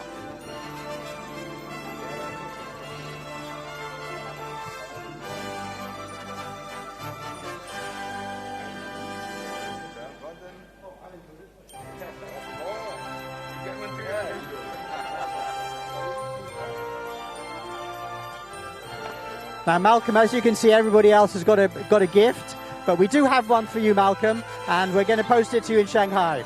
You're very kind. Thank you.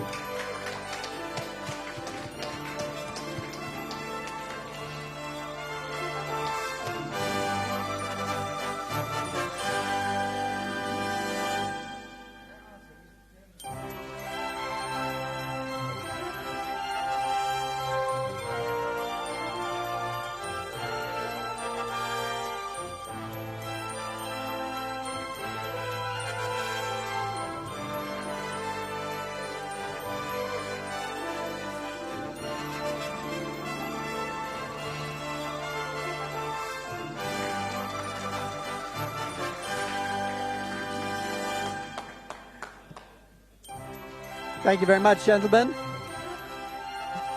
好，我们要再次感谢我们所有的主礼嘉宾和分享嘉宾。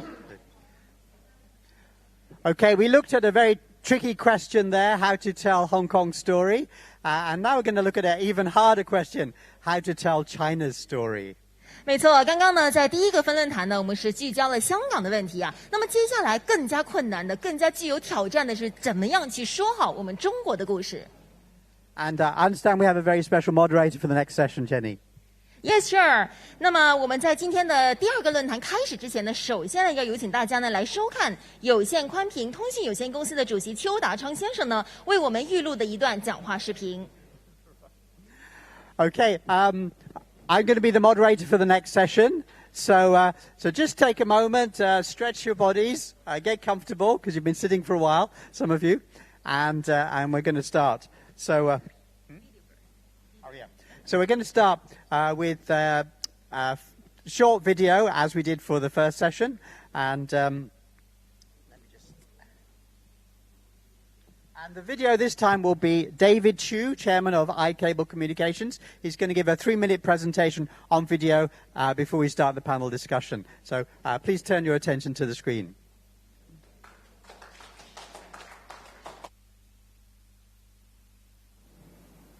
I am very thankful for the organizing committee to invite me to be one of the panelists today. Hong Kong have always played a very important role speaking out to the world for China's story. And today, I'd like to use this opportunity to talk briefly about the story of China under the New World. First, I think the world often are scared of China recently by the Western media because of the sheer power of China becoming the world #2 economy.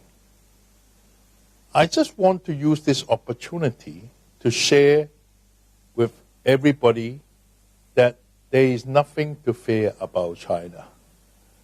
In fact, on the new circumstances, you can see how China have handled on the COVID-19 recently. China have demonstrated its true leaderships and its capabilities as how it managed the society of 1.4 billion people. First of all, those who know China well can see that China is one of the first society to bring productions, social order, life back to a normal circumstances.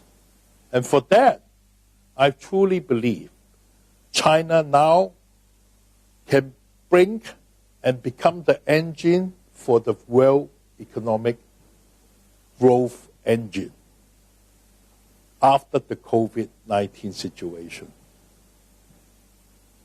Secondly, China have also demonstrated its leaderships by it being one of the great participants of helping the world. So far, China have given many support to over 150, especially developing countries, on helping them to recover from the COVID-19. Our country have basically made a clear public statement. In the next 3 years, China will be given a further $3 billion to help the world. So, ladies and gentlemen, I truly believe China will continue its role model to be the world leader both in peace and prosperity. Thank you. Thank you, Mr. Thank you Chu. very much, Mr. Chu. 那么接下来呢，这个环节的主持呢是我今天的主持拍档 Mr. Neri Fitachi， 而我们的分享嘉宾呢是包括了有联合早报的副总编辑韩永红女士、观察者网的创办人李世默先生、信德集团行政主席兼董事总经理何超琼女士，以及香港大学政治与公共行政学系的副教授閻小俊博士。The moderator of this section will be my co-MC, Mr. Neri Fitachi, the managing editor of Friday Culture, and he will introduce the speakers for us. So now, please give a warm welcome to Mr. Neri. Neri, please. Thank you, Jenny. Finally, I am free to go off the script. My wife always says I have a sinister laugh. I don't know what she means by that. Good. Okay. Well, we've got some great panelists. We've got two who will appear on screen behind me, and we've got two physically here. First, let me introduce the ones who are physically here. Please give a warm welcome to Ms. Pansy Ho, Group Executive Chairman of Shuntak Holdings.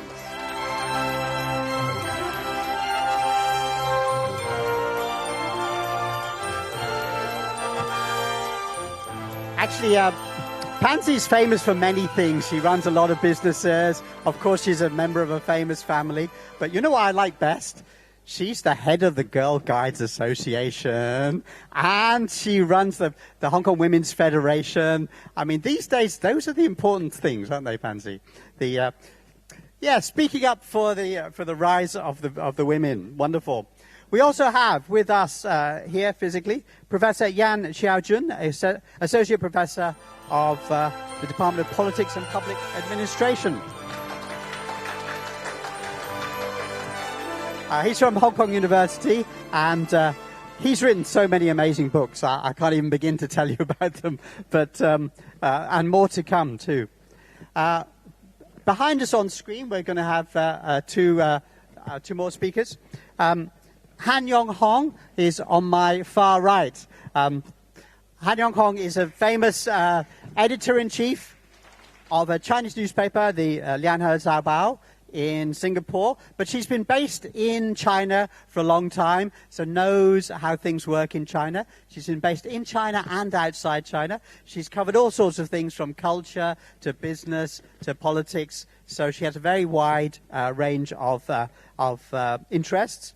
And then on my immediate right here, we have Eric Shun Lee.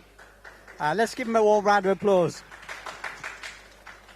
Eric is quite famous around the world. He was educated in the West, but started a company in China.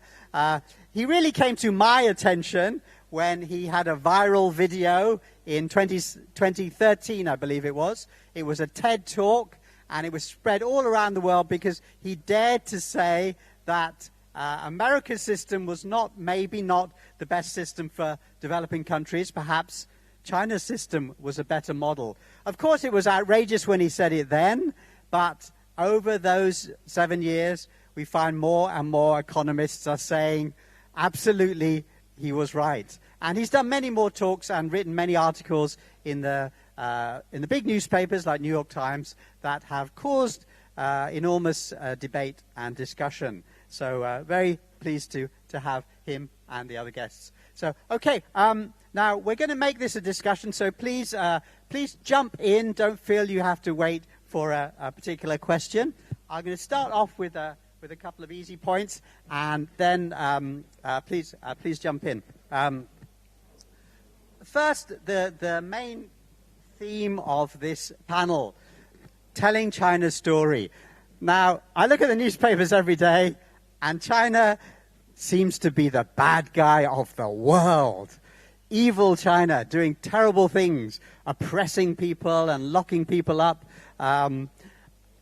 Why is China the bad guy of the world, and what can be done about it? How do we correct that story which is so negative? Would you like to start, Pansy? Well, that is just now is a statement. So, whether it is true that China is the bad guy, it still depends from whose perspective. Every country, I was listening to the earlier discussions, and Ronnie was very, critically bringing up the subject matter about patriotism. Patriotism means that at times people would take sides, that I would basically think that my country is more superior, naturally so, because that will, bring myself much pride in being that national.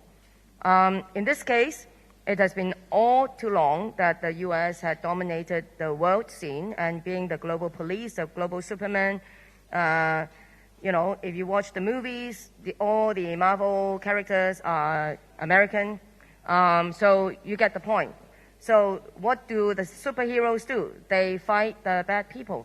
So, by the way, it's not just China being the place where all the bad people are, except we are obviously the most populous country. So we probably have many bad people in that respect if all of American superheroes want to fight all of the people that they don't agree with. So we need to fix that by telling them, more importantly, not that China is not evil, but more importantly, U.S. is not superhero. Right. Okay, I like that. It's an interesting way of approaching it. Eric, I believe you said recently, caused a stir as usual, that you noticed that the antagonism towards China emerged in the last 3 or 4 years, which is roughly the same period when economists started to talk widely about China overtaking America as the world's biggest economy. Could you comment on that, please?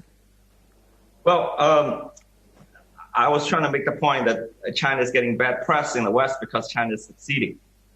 I wanted to come back and notice a very interesting phenomenon. We're observing two trends that are occurring, in opposite directions. One trend, as you had pointed out, is that China's image in the West has deteriorated over the past few years, rather dramatically. We all know that's a fact.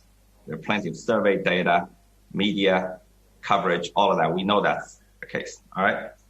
Now, there's a second trend that's taking place, that China and Chinese people's self-perception has been improving dramatically. Now, we feel great about ourselves.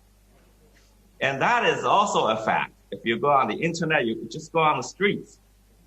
People are loving it. They think their country is doing great. And this is dramatically different from even 5-10 years ago. Okay, so that's a very interesting phenomenon. I think it's unique.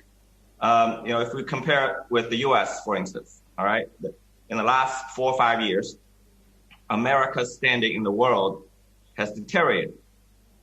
But at the same time, U.S. self-perception has also deteriorated. Okay, same as UK, many other countries. But I think China is the only major country where these two trends diverge and gone in opposite directions. Why is that? Why is that? I have a hypothesis, but I think I'd like to pose that question. It's a very interesting phenomenon. Okay, interesting. Both Eric and Pansy have noted really interesting contrast between China and America in terms of reputation and perception. Let's go to Ms. Hong and Ms. Han, and then to you, Professor. Yeah, hi. Good afternoon, everybody, and thank you very much for inviting me to this panel. One correction: I'm not editor-in-chief for 联合早报. I'm editor for the China News. Okay, and my boss will kill me, say, "Oh, why you steal my position for this panel?" I resonate a lot with what Ms. Ho has said just now, and I sort of like to give a response to it. You said, so we have to let a lot of people know that China is not the bad guy, and US is not the superhero. For one part, I do agree that the United States they have a psyche in such a way that they are the superhero, and in some way they need a bad guy. If there is no bad guy, then there is no need for a superhero. So they will sort of look around and look for bad guy when they are not really that so much of a bad guy. This is one. And the other thing, I think the problem with a lot of bad press that China is facing is because, international media is dominated by the major news agency in the West, and then they start from a Western ideology that comprise of certain kind of yardstick. So they define certain things as good and certain things as bad. I think that is the wrong way to understand our very complex world today. I would suggest that we do not judge China according to the Western standard, or not only according to the Western standard, but we should also look at China from China's own standard. We see today's China compared with the history of China and China 40 years ago, 20 years ago. And we understand China from its culture, civilization. So what is China? Where has it come from? And how has it come about to this way? I think that will give everybody a fairer or more objective view of China. So I'm a Singaporean. I'm not Chinese, and I'm not the United States. We don't think China is a bad guy, and our self-perception has not fluctuated to feeling ourselves very great or very low. So from that, we have a stable self-perception, and then we try to understand the judging criteria or the value system of different culture.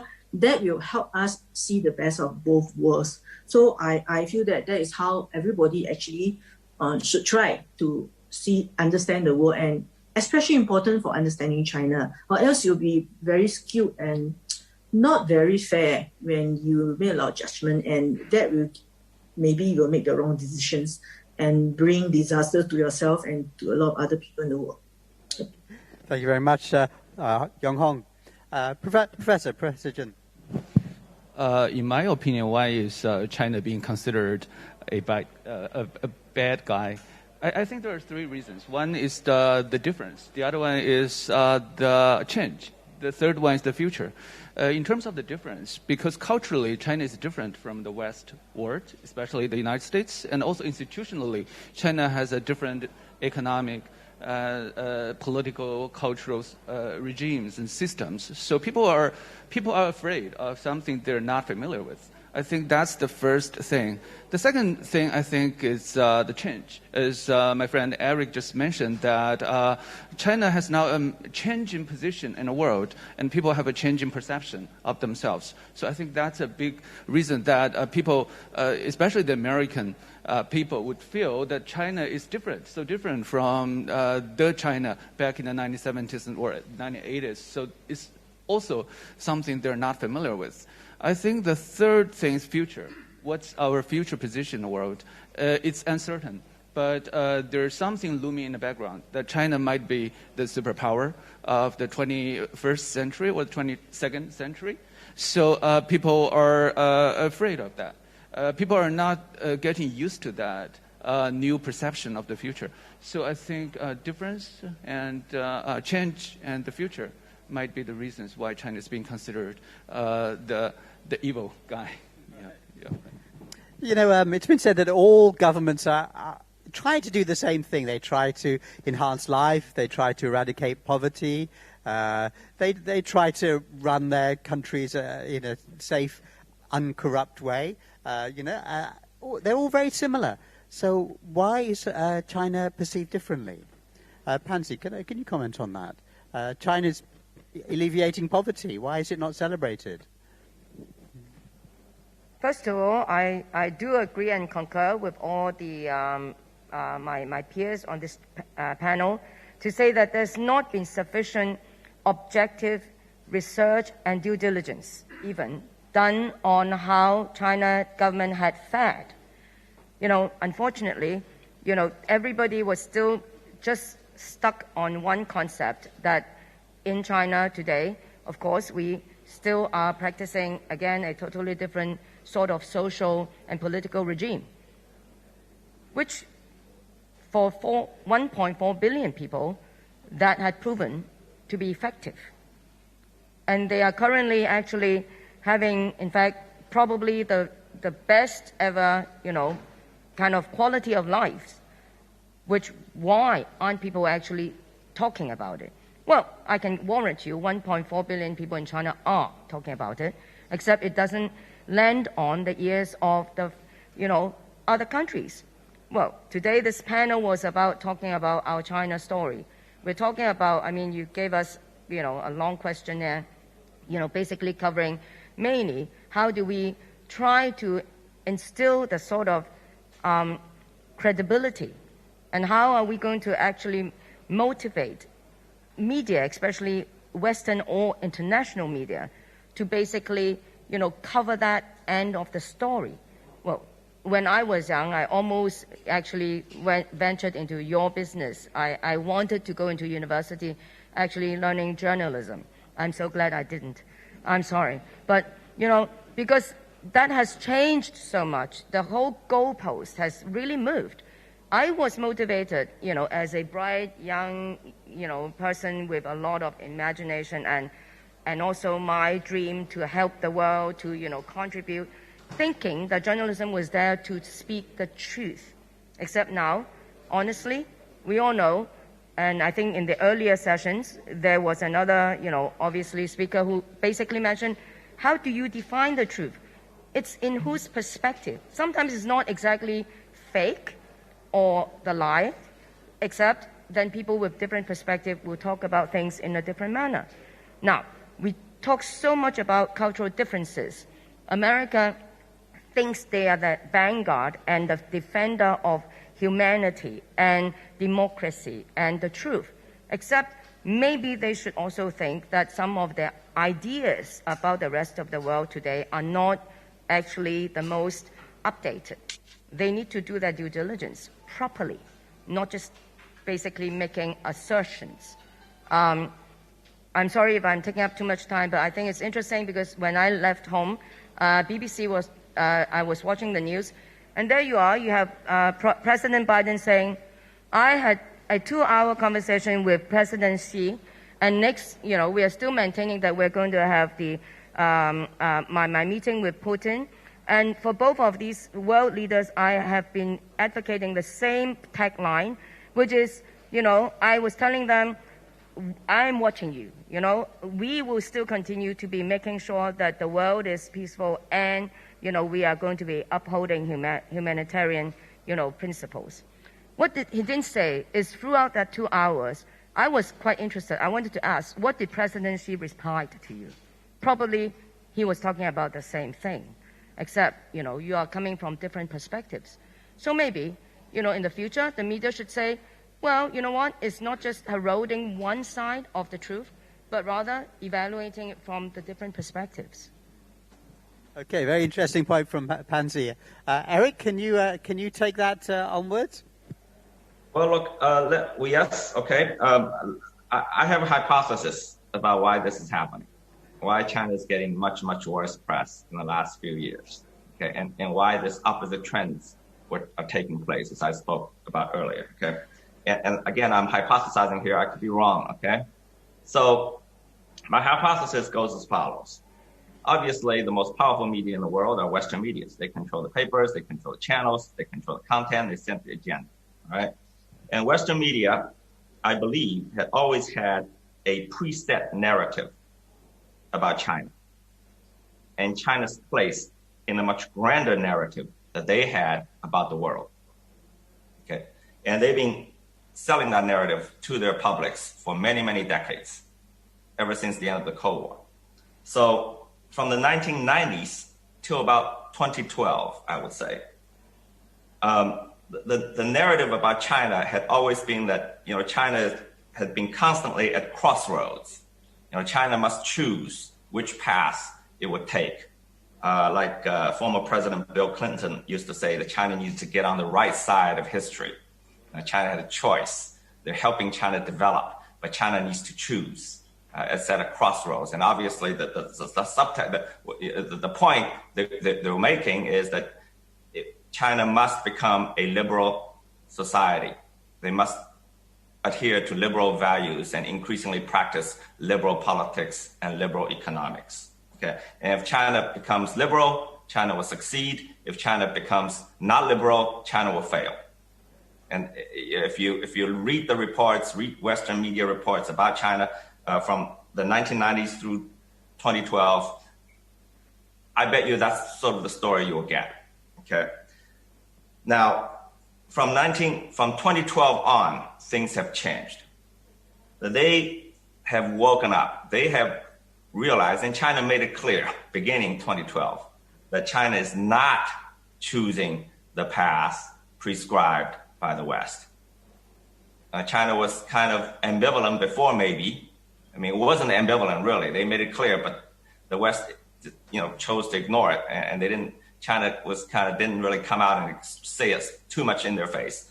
But from 2012 on, China made it clear that, you know, we're continuing on this path, not the one that you want us to get on.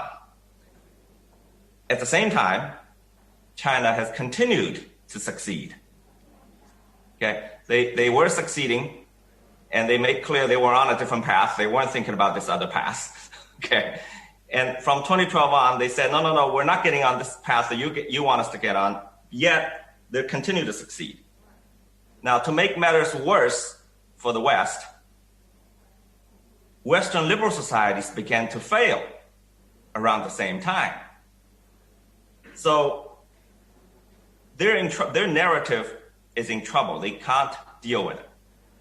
Okay, and so they're losing confidence. I mean, if the West was succeeding at the same time, we may not be getting such bad press right now. Okay, but at the same time, unfortunately, the West began to fail. Liberal societies began to fail around the world. So their narrative was in trouble, and I think instead of introspection, unfortunately, they decided to throw the kitchen sink at China.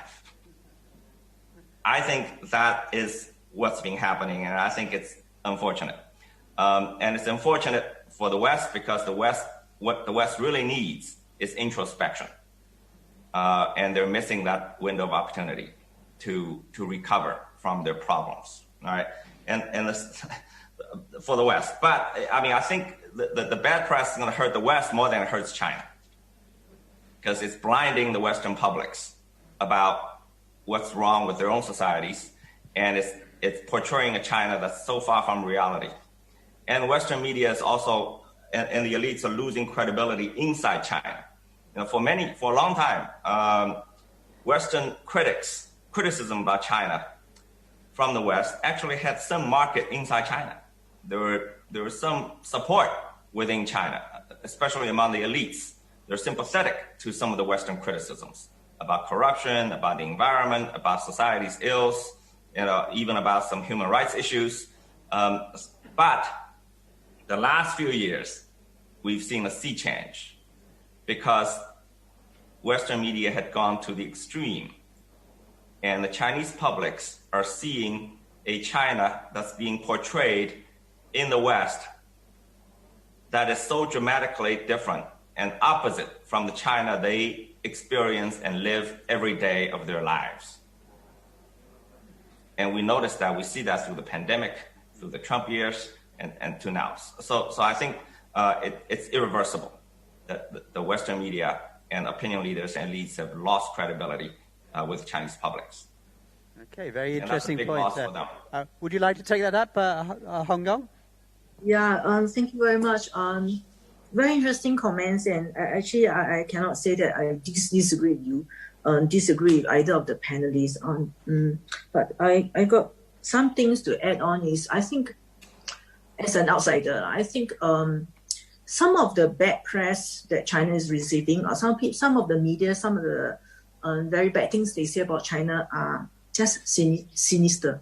But then there are people in the West who they really believe in that liberal ideology. They believe that is the way for human, and they believe that there are things that is more important than life, your ideas, your freedom of speech, and they do believe in that, and they believe that's a formula for a society to success.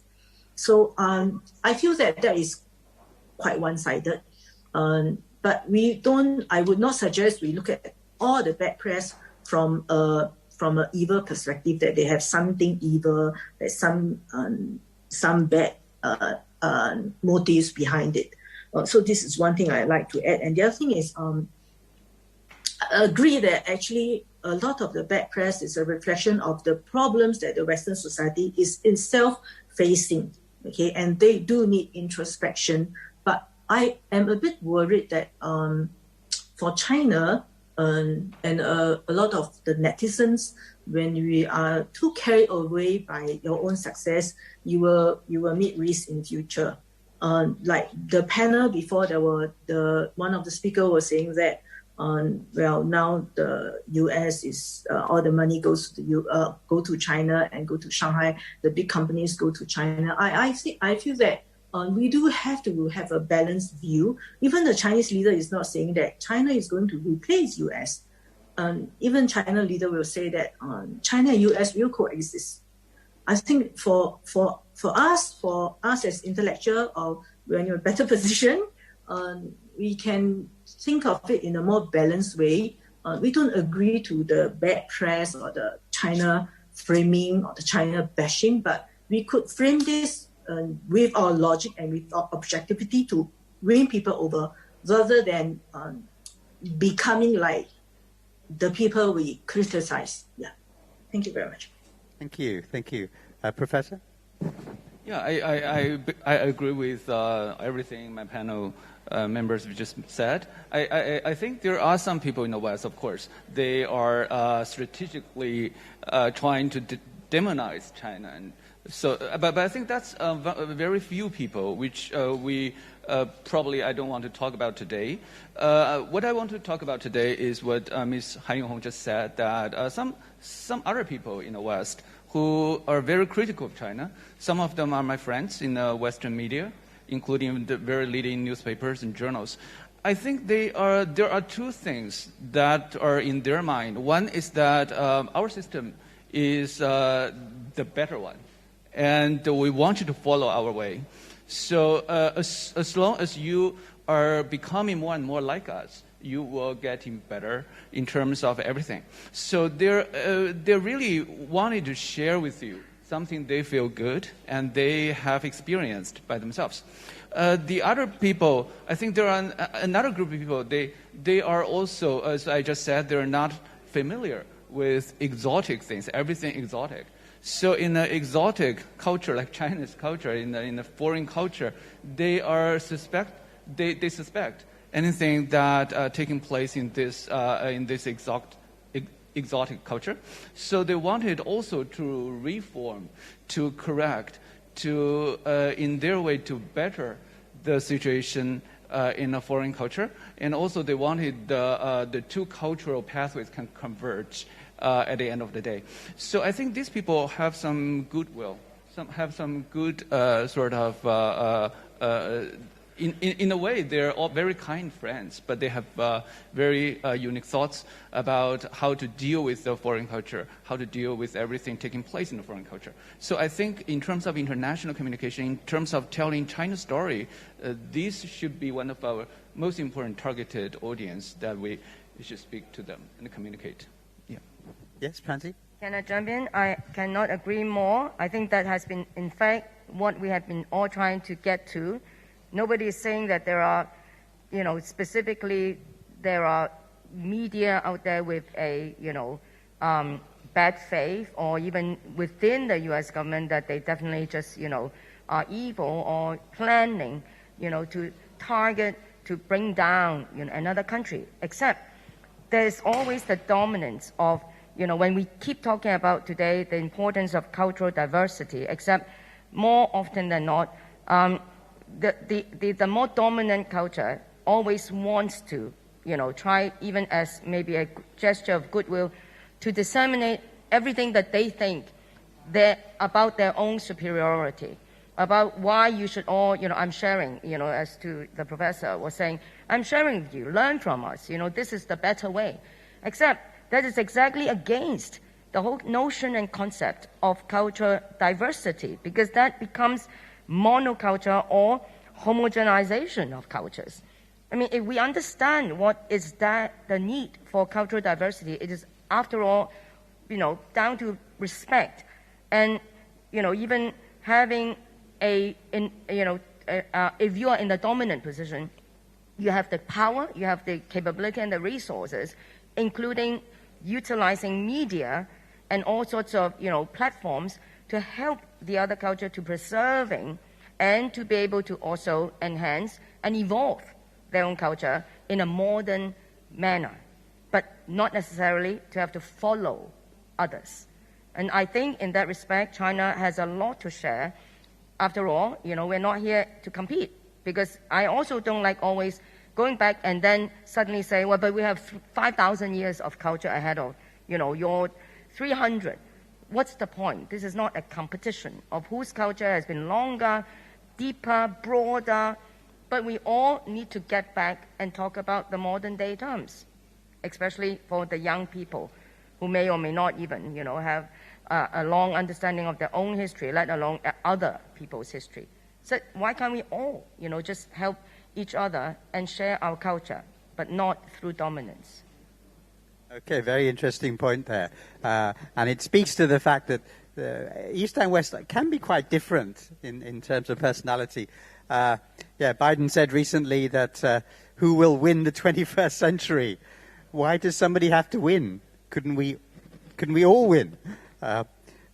Okay, so we've identified the problem. There is a problem, and one of the issues is that, as Eric mentioned, the Western press, the international press, basically all the international press comes from AFP, AP, Reuters, the big three, and they're all from the West, and they dominate international news coverage in newspapers, in Asian newspapers, African newspapers, newspapers around the world, all get their international news from those three Western news agencies. So that's the problem. What's the solution? How can we succeed in telling China's real story to the world? I mean, that's the challenge. Hanyon, you're laughing. Can I ask you to take that point? That is something that I've been struggling. We are very, very big problem. We have to learn their language. I think I'm from the Chinese language media. I feel that we do have to go into different languages, English, French, German, the language, to use their language. And the second thing is, you have to have credibility. Actually, you do have to have credibility. Well, Chinese, Xinhua, they have their channels in various language, but then because of the tone or because of the content, and because of the trust, they cannot have a very good penetration or influence into the West. So I think you do have to be very independent. And then, so number one, use the language. Number two, credibility. Number three is the theme of today's forum. You have to tell stories. Tell stories and not theories. Actually, I feel that mostly Chinese, when you talk about the Chinese, they will say some kind of 主义, 思想理论, so a lot of theories. Well, it's still the way. I feel that there are a lot of beautiful and touching stories from Chinese people, how they aspire, how they build better lives across all spectrums of Chinese. I think these stories could be told a lot more and appeal to the Western media also. I feel that now they're also talking about theories. Now they're talking about strategic competition and Cold War, and they're actually not telling about the Chinese stories. I feel that if everybody could look at things as it is from a common sense, look at things from common sense, from normal view, the stories will be, the Chinese image will be very much more objective and clearer. But I'm very worried that this will take a very long time. You have to have a lot of patience. So the one worry is before you tell the story, don't kill your audience by starting to be very aggressive and scold them. Yeah, I'll end there. Okay, thank you, Hong Kong. So tell stories. That's a nice answer. Eric, what's your answer? How can we fix this problem? Well, look, if I were advising China, I'd say there is no solution because there's no problem. Don't worry about it. Okay, and here's why. Obviously, I think Western media is highly biased. I mean, I think we can agree on that. And I will use the word hubris. Okay. And which is unfortunate. I don't want to say they have evil intentions. Okay, I can't guess people's intentions. I can't mind read. I'm sure a lot of them have good intentions, actually. But we all know the saying, the road to nowhere is paved with good intentions. But let's think of it this way. Okay, Western media and their hubris have probably done more damage to Western power than any other institution in the last 30, 40 years. So they're damaging their own societies, their own countries. Western media cheered on the Iraq war. Okay, they were instrumental in garnering public support for the Iraq war. And I think some New York Times reporter even went to jail for it. All right. And Iraq war probably done more damage to Western standing post-Cold War than any other action. Okay. They've been, for 20, 30 years, they've been telling their publics China would fail. There's no way the Communist Party will succeed. So obviously, if I were American, I wouldn't worry about China at all. The country is going to collapse. But whoops, one morning they wake up, China is so big and so successful. Okay, so Sun Tzu, Art of War, of course, it says that know thyself, know thy enemy, you win. Okay, and if you only know yourself, you don't know your enemy, it's 50-50. If you don't know yourself and don't know your enemy, you lose every time. I'm not saying that China and the West are enemies. I'm just using that as an analogy. Okay, and if you read Western media and their portrayal of China, if China is really such a dark place that they're portraying, they are misleading their own publics and their own political elites. And that's going to make them lose, according to Art of War. So I'd say, don't worry about it. Okay, well, that's a comforting and unexpected answer. So thank you for that, Eric. Earlier we talked about Hong Kong's place, and since most of us here live in Hong Kong, what can we do as practical people to help the real story of China get out to the world? Is there anything we can do, or from Singapore, or from Shanghai? What can we do from this region? What practical steps? We always ask the government to do things, but as individuals, can we do something? Well, I'm actually not in the media field. I'm a businesswoman, but like you said, I'm also a major, participant and in the community works and so on.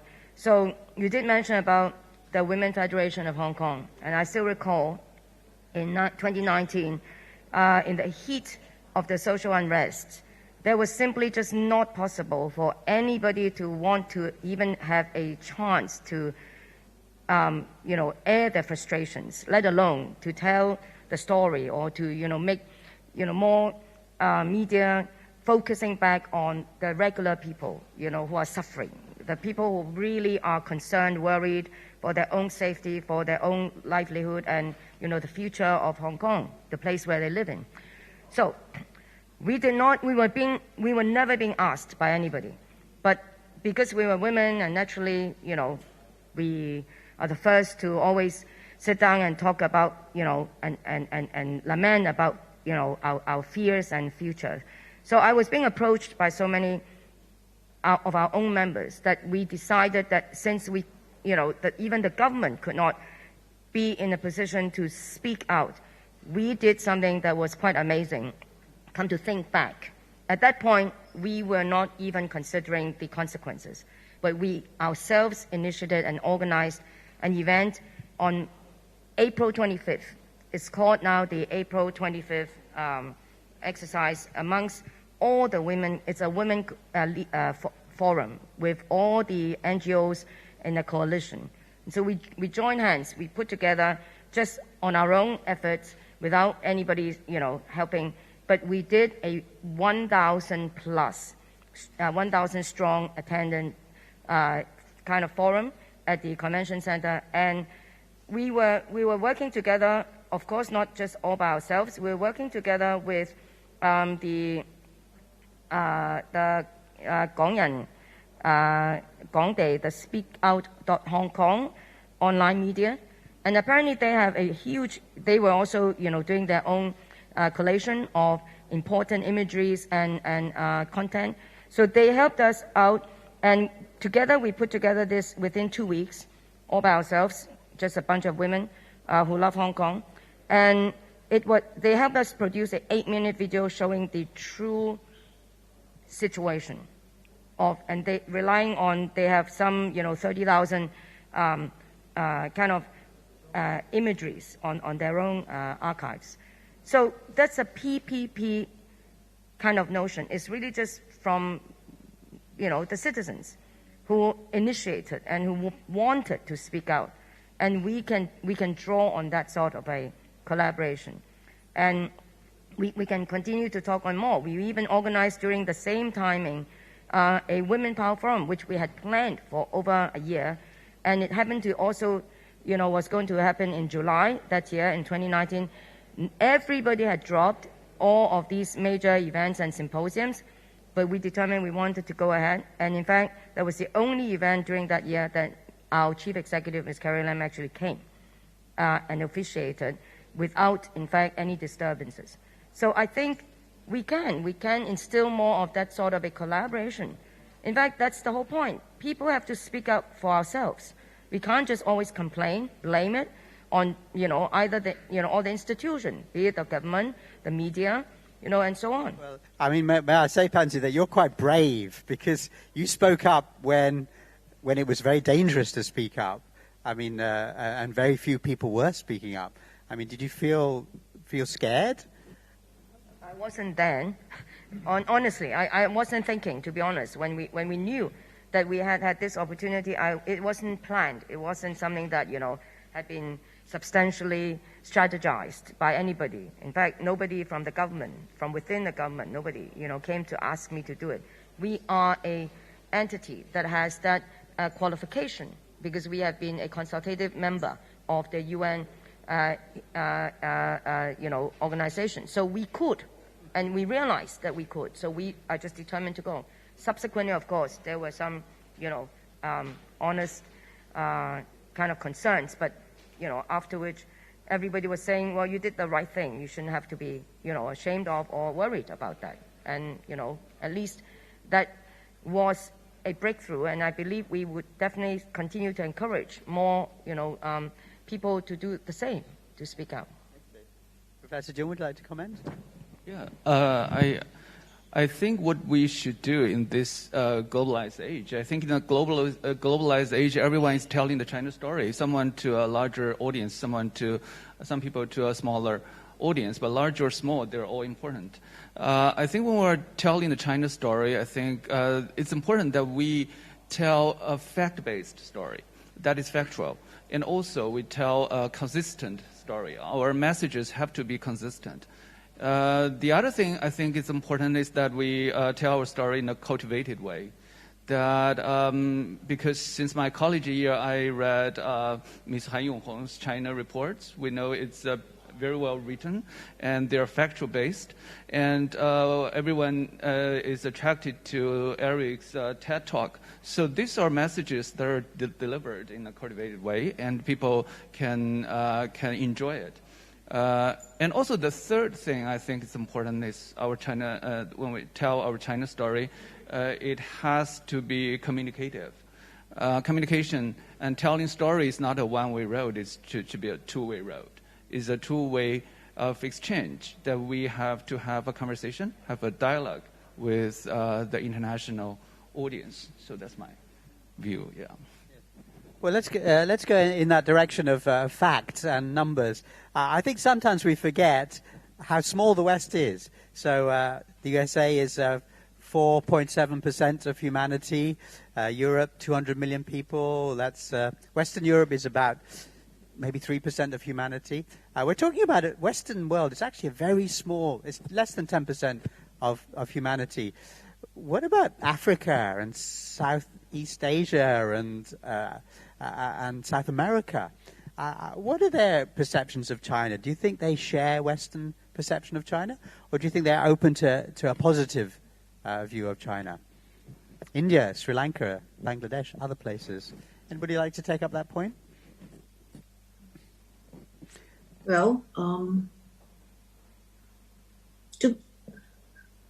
there is a Southeast Asia Institute in Singapore which is doing a survey on perception of China year on year since I think 2 years ago they started to do.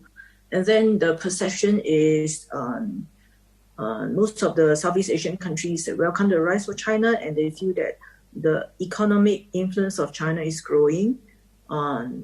But then the worry from China, the worry on China growth is actually growing also.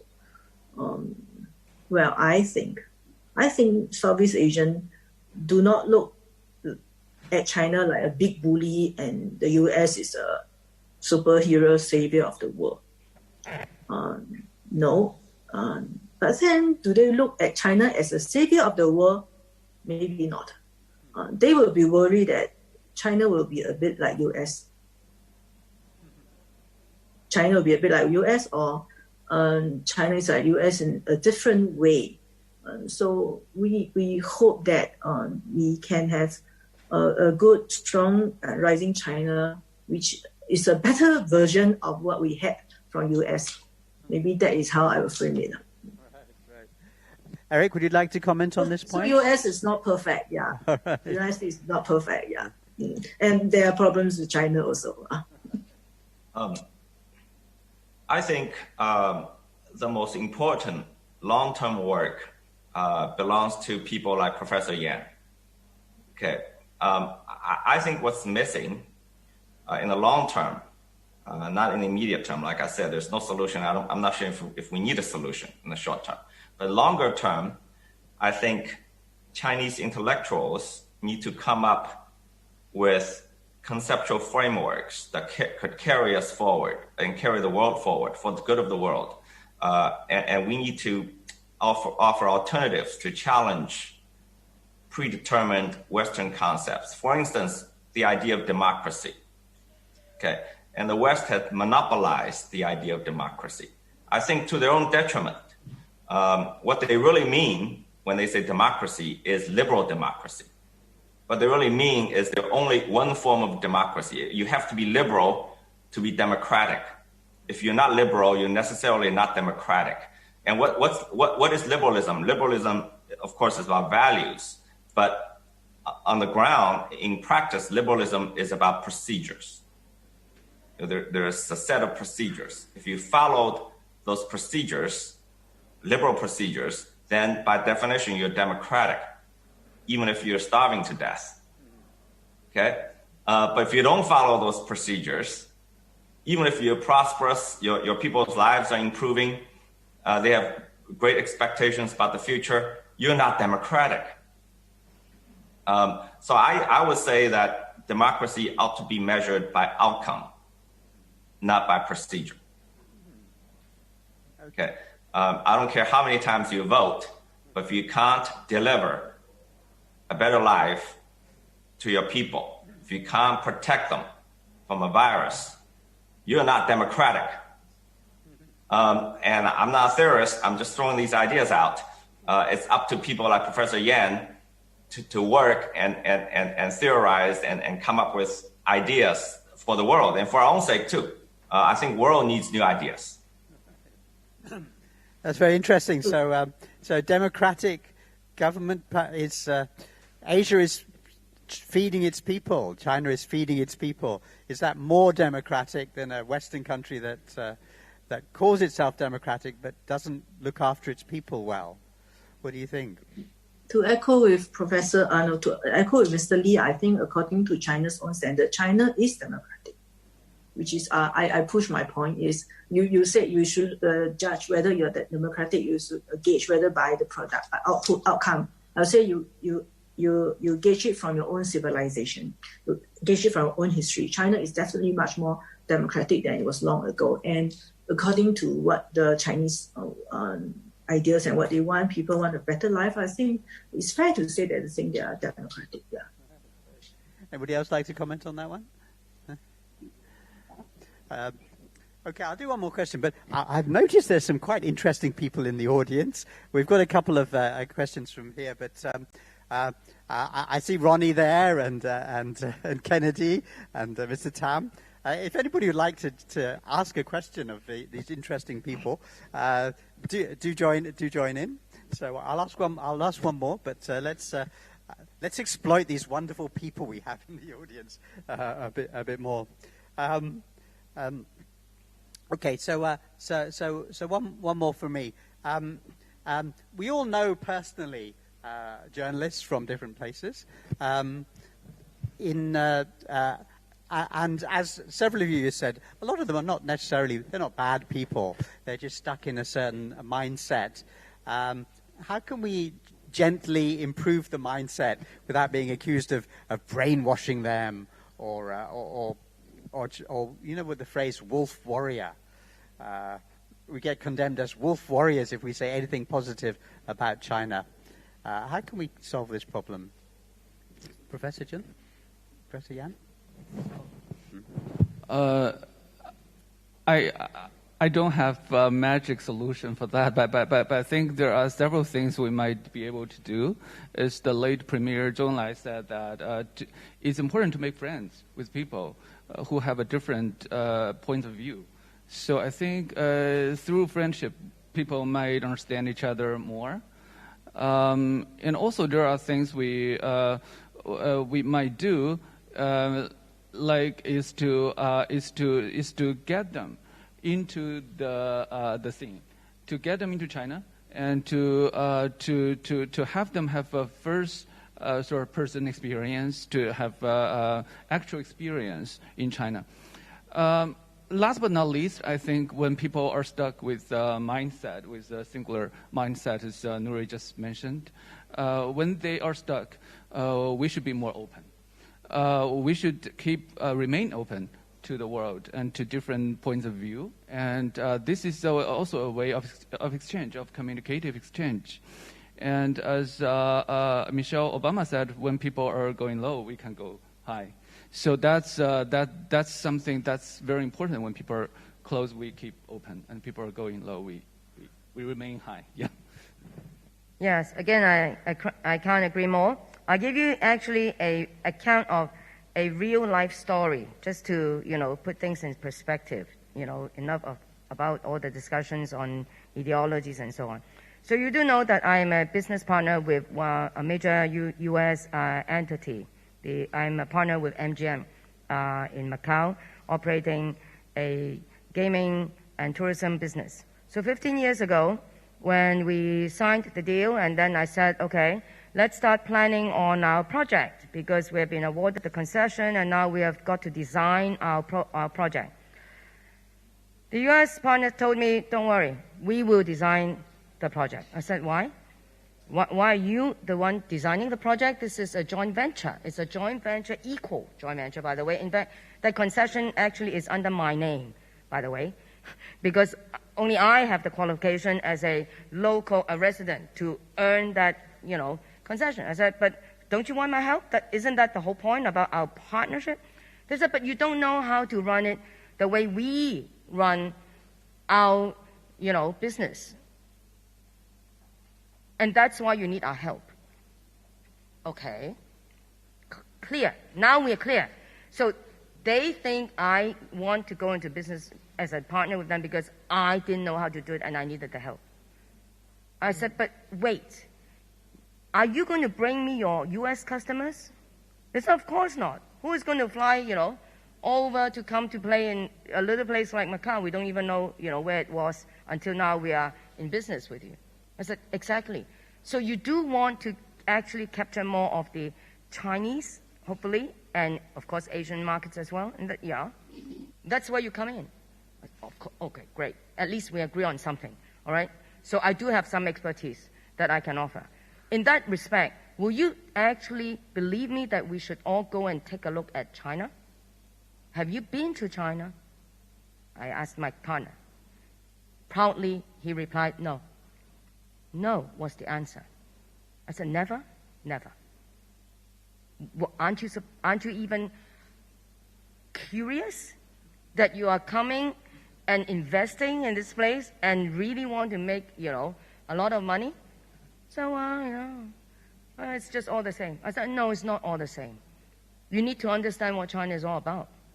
So, finally, I convinced, we flew to Shanghai. To keep the story short. When we were almost landing, I told them, I said, look outside, this is Shanghai. I brought them to Shanghai, of course. Otherwise, they would feel that, They said, no, you're joking.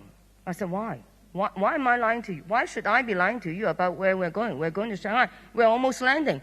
The pilot just announced. He said, but there are so many high rises. Why would Shanghai would have all I said, but this is Pudong in Shanghai. Of course, this is the new CBD. What do you think? You think in China, isn't China all about just farms? I said, so you came to invest and hope that the farmers were all going to come, to our property? My God. So 3 days after that trip, they came back and they said, okay, yeah, we get it. Why don't you design the project? So you won. That's a great story. But Tish, we've got a couple of minutes. Would anybody like to jump in? Like to jump in with a comment?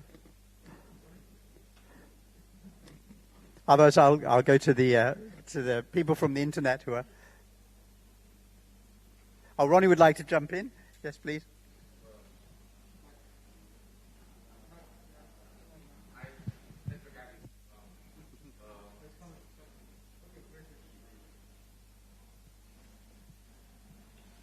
I cannot agree with Eric more on one point. I don't think there's too much that China should do or can do. Because the issue we are facing today is what I call PNP. That's pride and prejudice. And the pride is demonstrated by what Pansy just said, both in the private sector, your partner, as well as in the President of the United States speaking to Xi Jinping and Putin. It's just pride. And they haven't gotten used to the fact that, true, China had been waning for 200 years until about 30 years ago. And the West had been rising for 400-500 years, that's true. And, Japan has risen already, the rest of East Asia, including Hong Kong. And, when China rises, they are not used to it. So we need to sympathize with them a little, give them some time. They need to get used to the fact that they have to share power. I don't believe that this is necessarily the waning of the United States. I think that, the two have to share the stage. But, if one side is not willing to share the stage and still think that, they are the only value, they are the only successful model, then that kind of pride will lead to prejudice, which is frankly not good for their own health, as Eric also mentioned. My last point is this. All that we're talking about is much ado about nothing. Take a longer-term view. The world didn't start yesterday, nor will it end tomorrow. And if you were to take a longer-term view, it's not a big deal. And what Eric said, about the result rather than the process, I can foresee what kind of counter-argument they will have, Eric, and that is, well, you may be good for a while, but may not be good for a long time. My answer is very simple. I said democracy, liberal democracy, is a new thing also. And it has been evolving in the last 40 years that I have been watching. And that too is a new thing. And as Henry Kissinger often say, China has been in the height of civilization and economy for 3,000 years, while we, the Europeans, speaking of himself coming from Germany, are still in caves. So if you were to take a longer-term view, the jury is out. Why don't we respect one another and not be so proud and say that I have it, you don't have it? A little humility will go a long way. And so for now, I think that, all that, how to tell the story. I've devoted 30-some years of my life trying to tell the Hong Kong story and the China story. And I've never encountered a time that is as tough as it is today.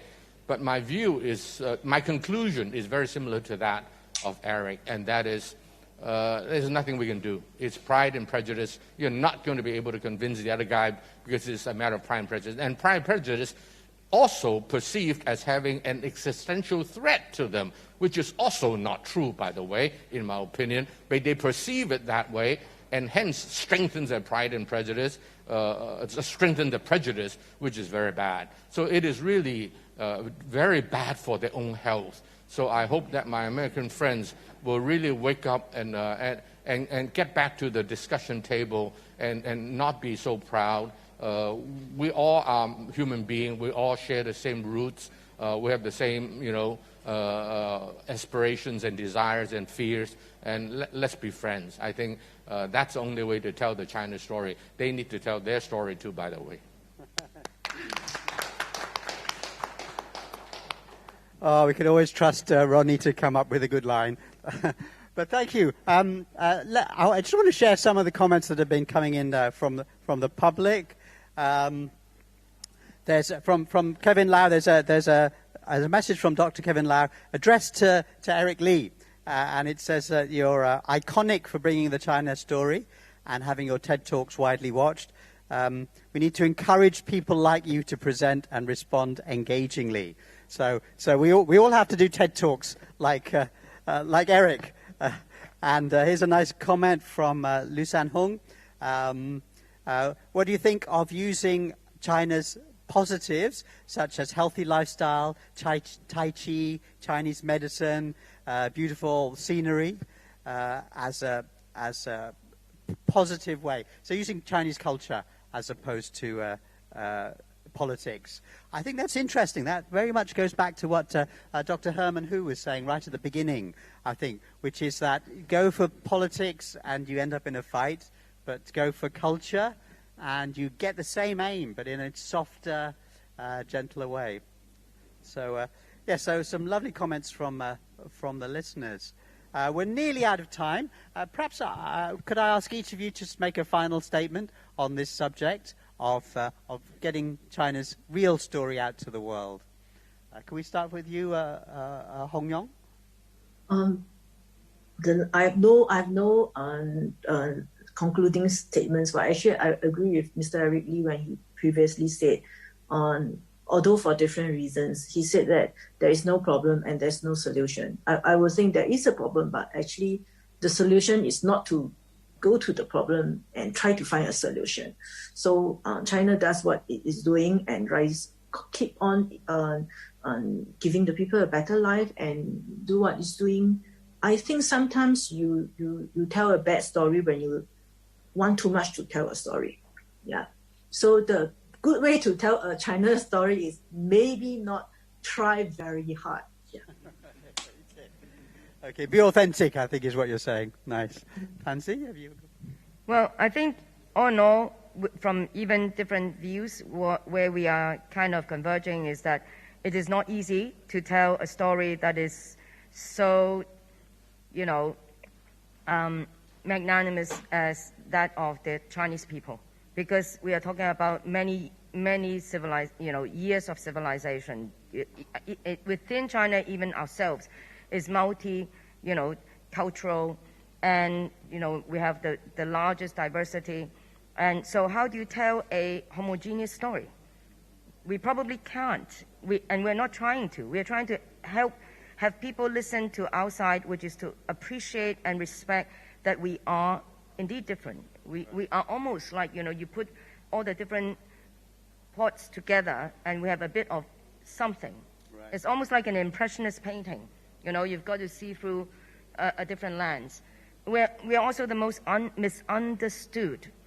Just now I was listening, and no matter what you say, we will still come out saying things that supposedly is not meant, that we are not meant to be aggressive, that we are not meant, to want to flag our muscle, that we are not meant, to want everybody to basically, just accept who we are. So we are the most misunderstood.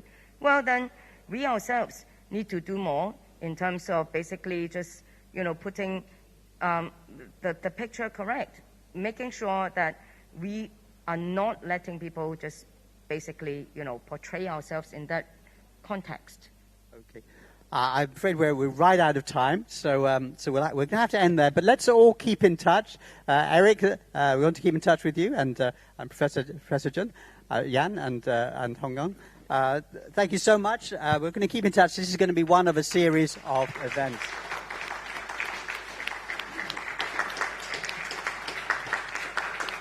I'd like to ask Dr. Herman Hu to come up and give a souvenir to our panelists.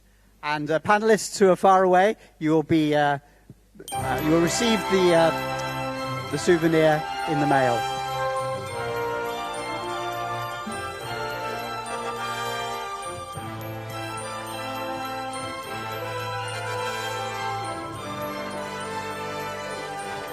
好，我们要再一次呢感谢 Nuri， 还有感谢我们的4位嘉宾，以及呢谢谢胡晓明博士呢为我们致送纪念品。Mr. Tam, would you like to come up and Mr. Kennedy come up? 也要有请我们香港再出发大联盟的谭耀宗先生，还有黄英豪先生上台，一起来一张大合照。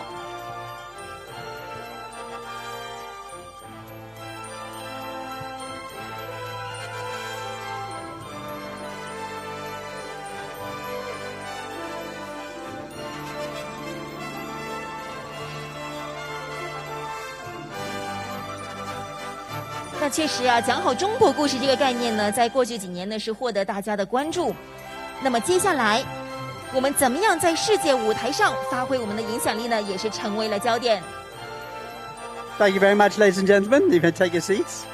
好，我们谢谢台上的所有嘉宾，请到台前就坐。Except 同时呢，也要有请呢黄英豪先生的留步。Yes, Kennedy's not allowed to take his seat because Kennedy's here to make the final comments.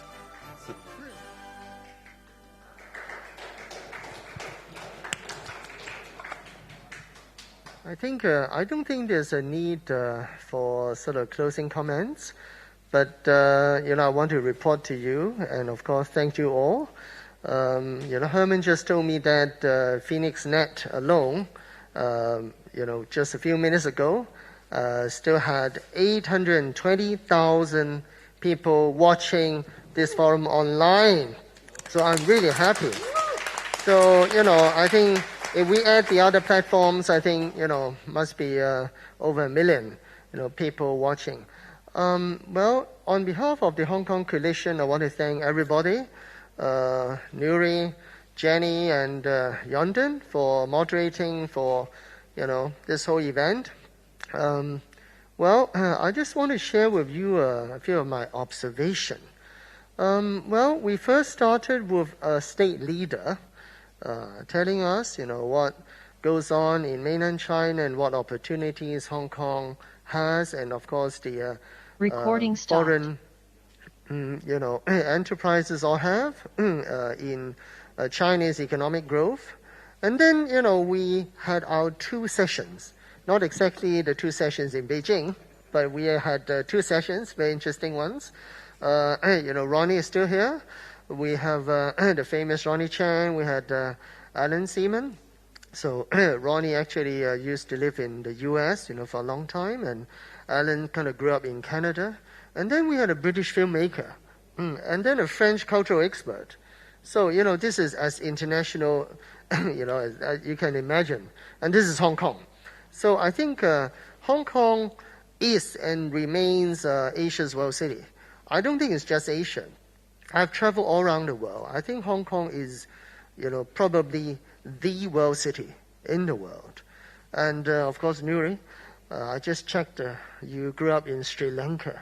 And, of course, you're a Hong Konger.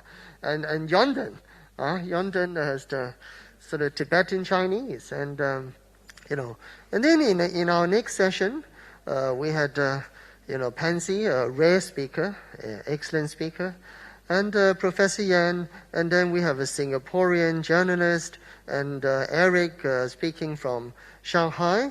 Of course, we had David Chiu online, and C.K. Young speaking from Australia. So I think this is a first try for both Hong Kong Coalition and Friday Culture. I hope you like it. I hope the million sort of people watching online like it. And I think in order for our sort of Hong Kong's vision and what exactly happens in Hong Kong and China, in order for our stories to come out, first, I think we need a platform. And Hong Kong Coalition and Friday Culture, we, of course, will continue, to organize these forums, to provide you with a platform. But, you, as the audience, if you can stay this long, after 3 hours and still listen to me, you are the greatest audience that we can ever hope for. So, to wrap up, excellent event. I hope you like it. And I hope the true Hong Kong and China stories will get out. And of course, Nuri, I understand you can speak German and French and other languages too. In the future forum, you'll be moderating too, if you can. Okay. Thank you very much again. Thank you.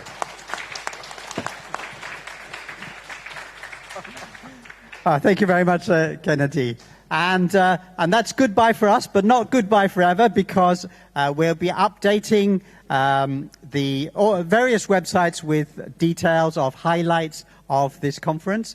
And I do want you to get into the habit of looking at fridayeveryday.com every morning, right? So we can see there's the address right there for you to remember. 没错，我们再次感谢黄彦豪先生。那么正如刚刚呢，黄先生所说呢，就是我们这个平台非常的重要。今天呢，是我们香港再出发大联盟和 Friday Culture 的第1次的合作。那么接下来呢，还会有更加多的一系列的活动。那么更多呢，关于我们今天这个活动的精华的片段呢，也欢迎呢大家上我们的网站，就是这个 fridayeveryday.com 去收看。那么在这里呢，我们要再一次感谢所有的来宾的光临，同时呢，也要感谢呢我们线上所有的正在看直播的朋友们，谢谢大家。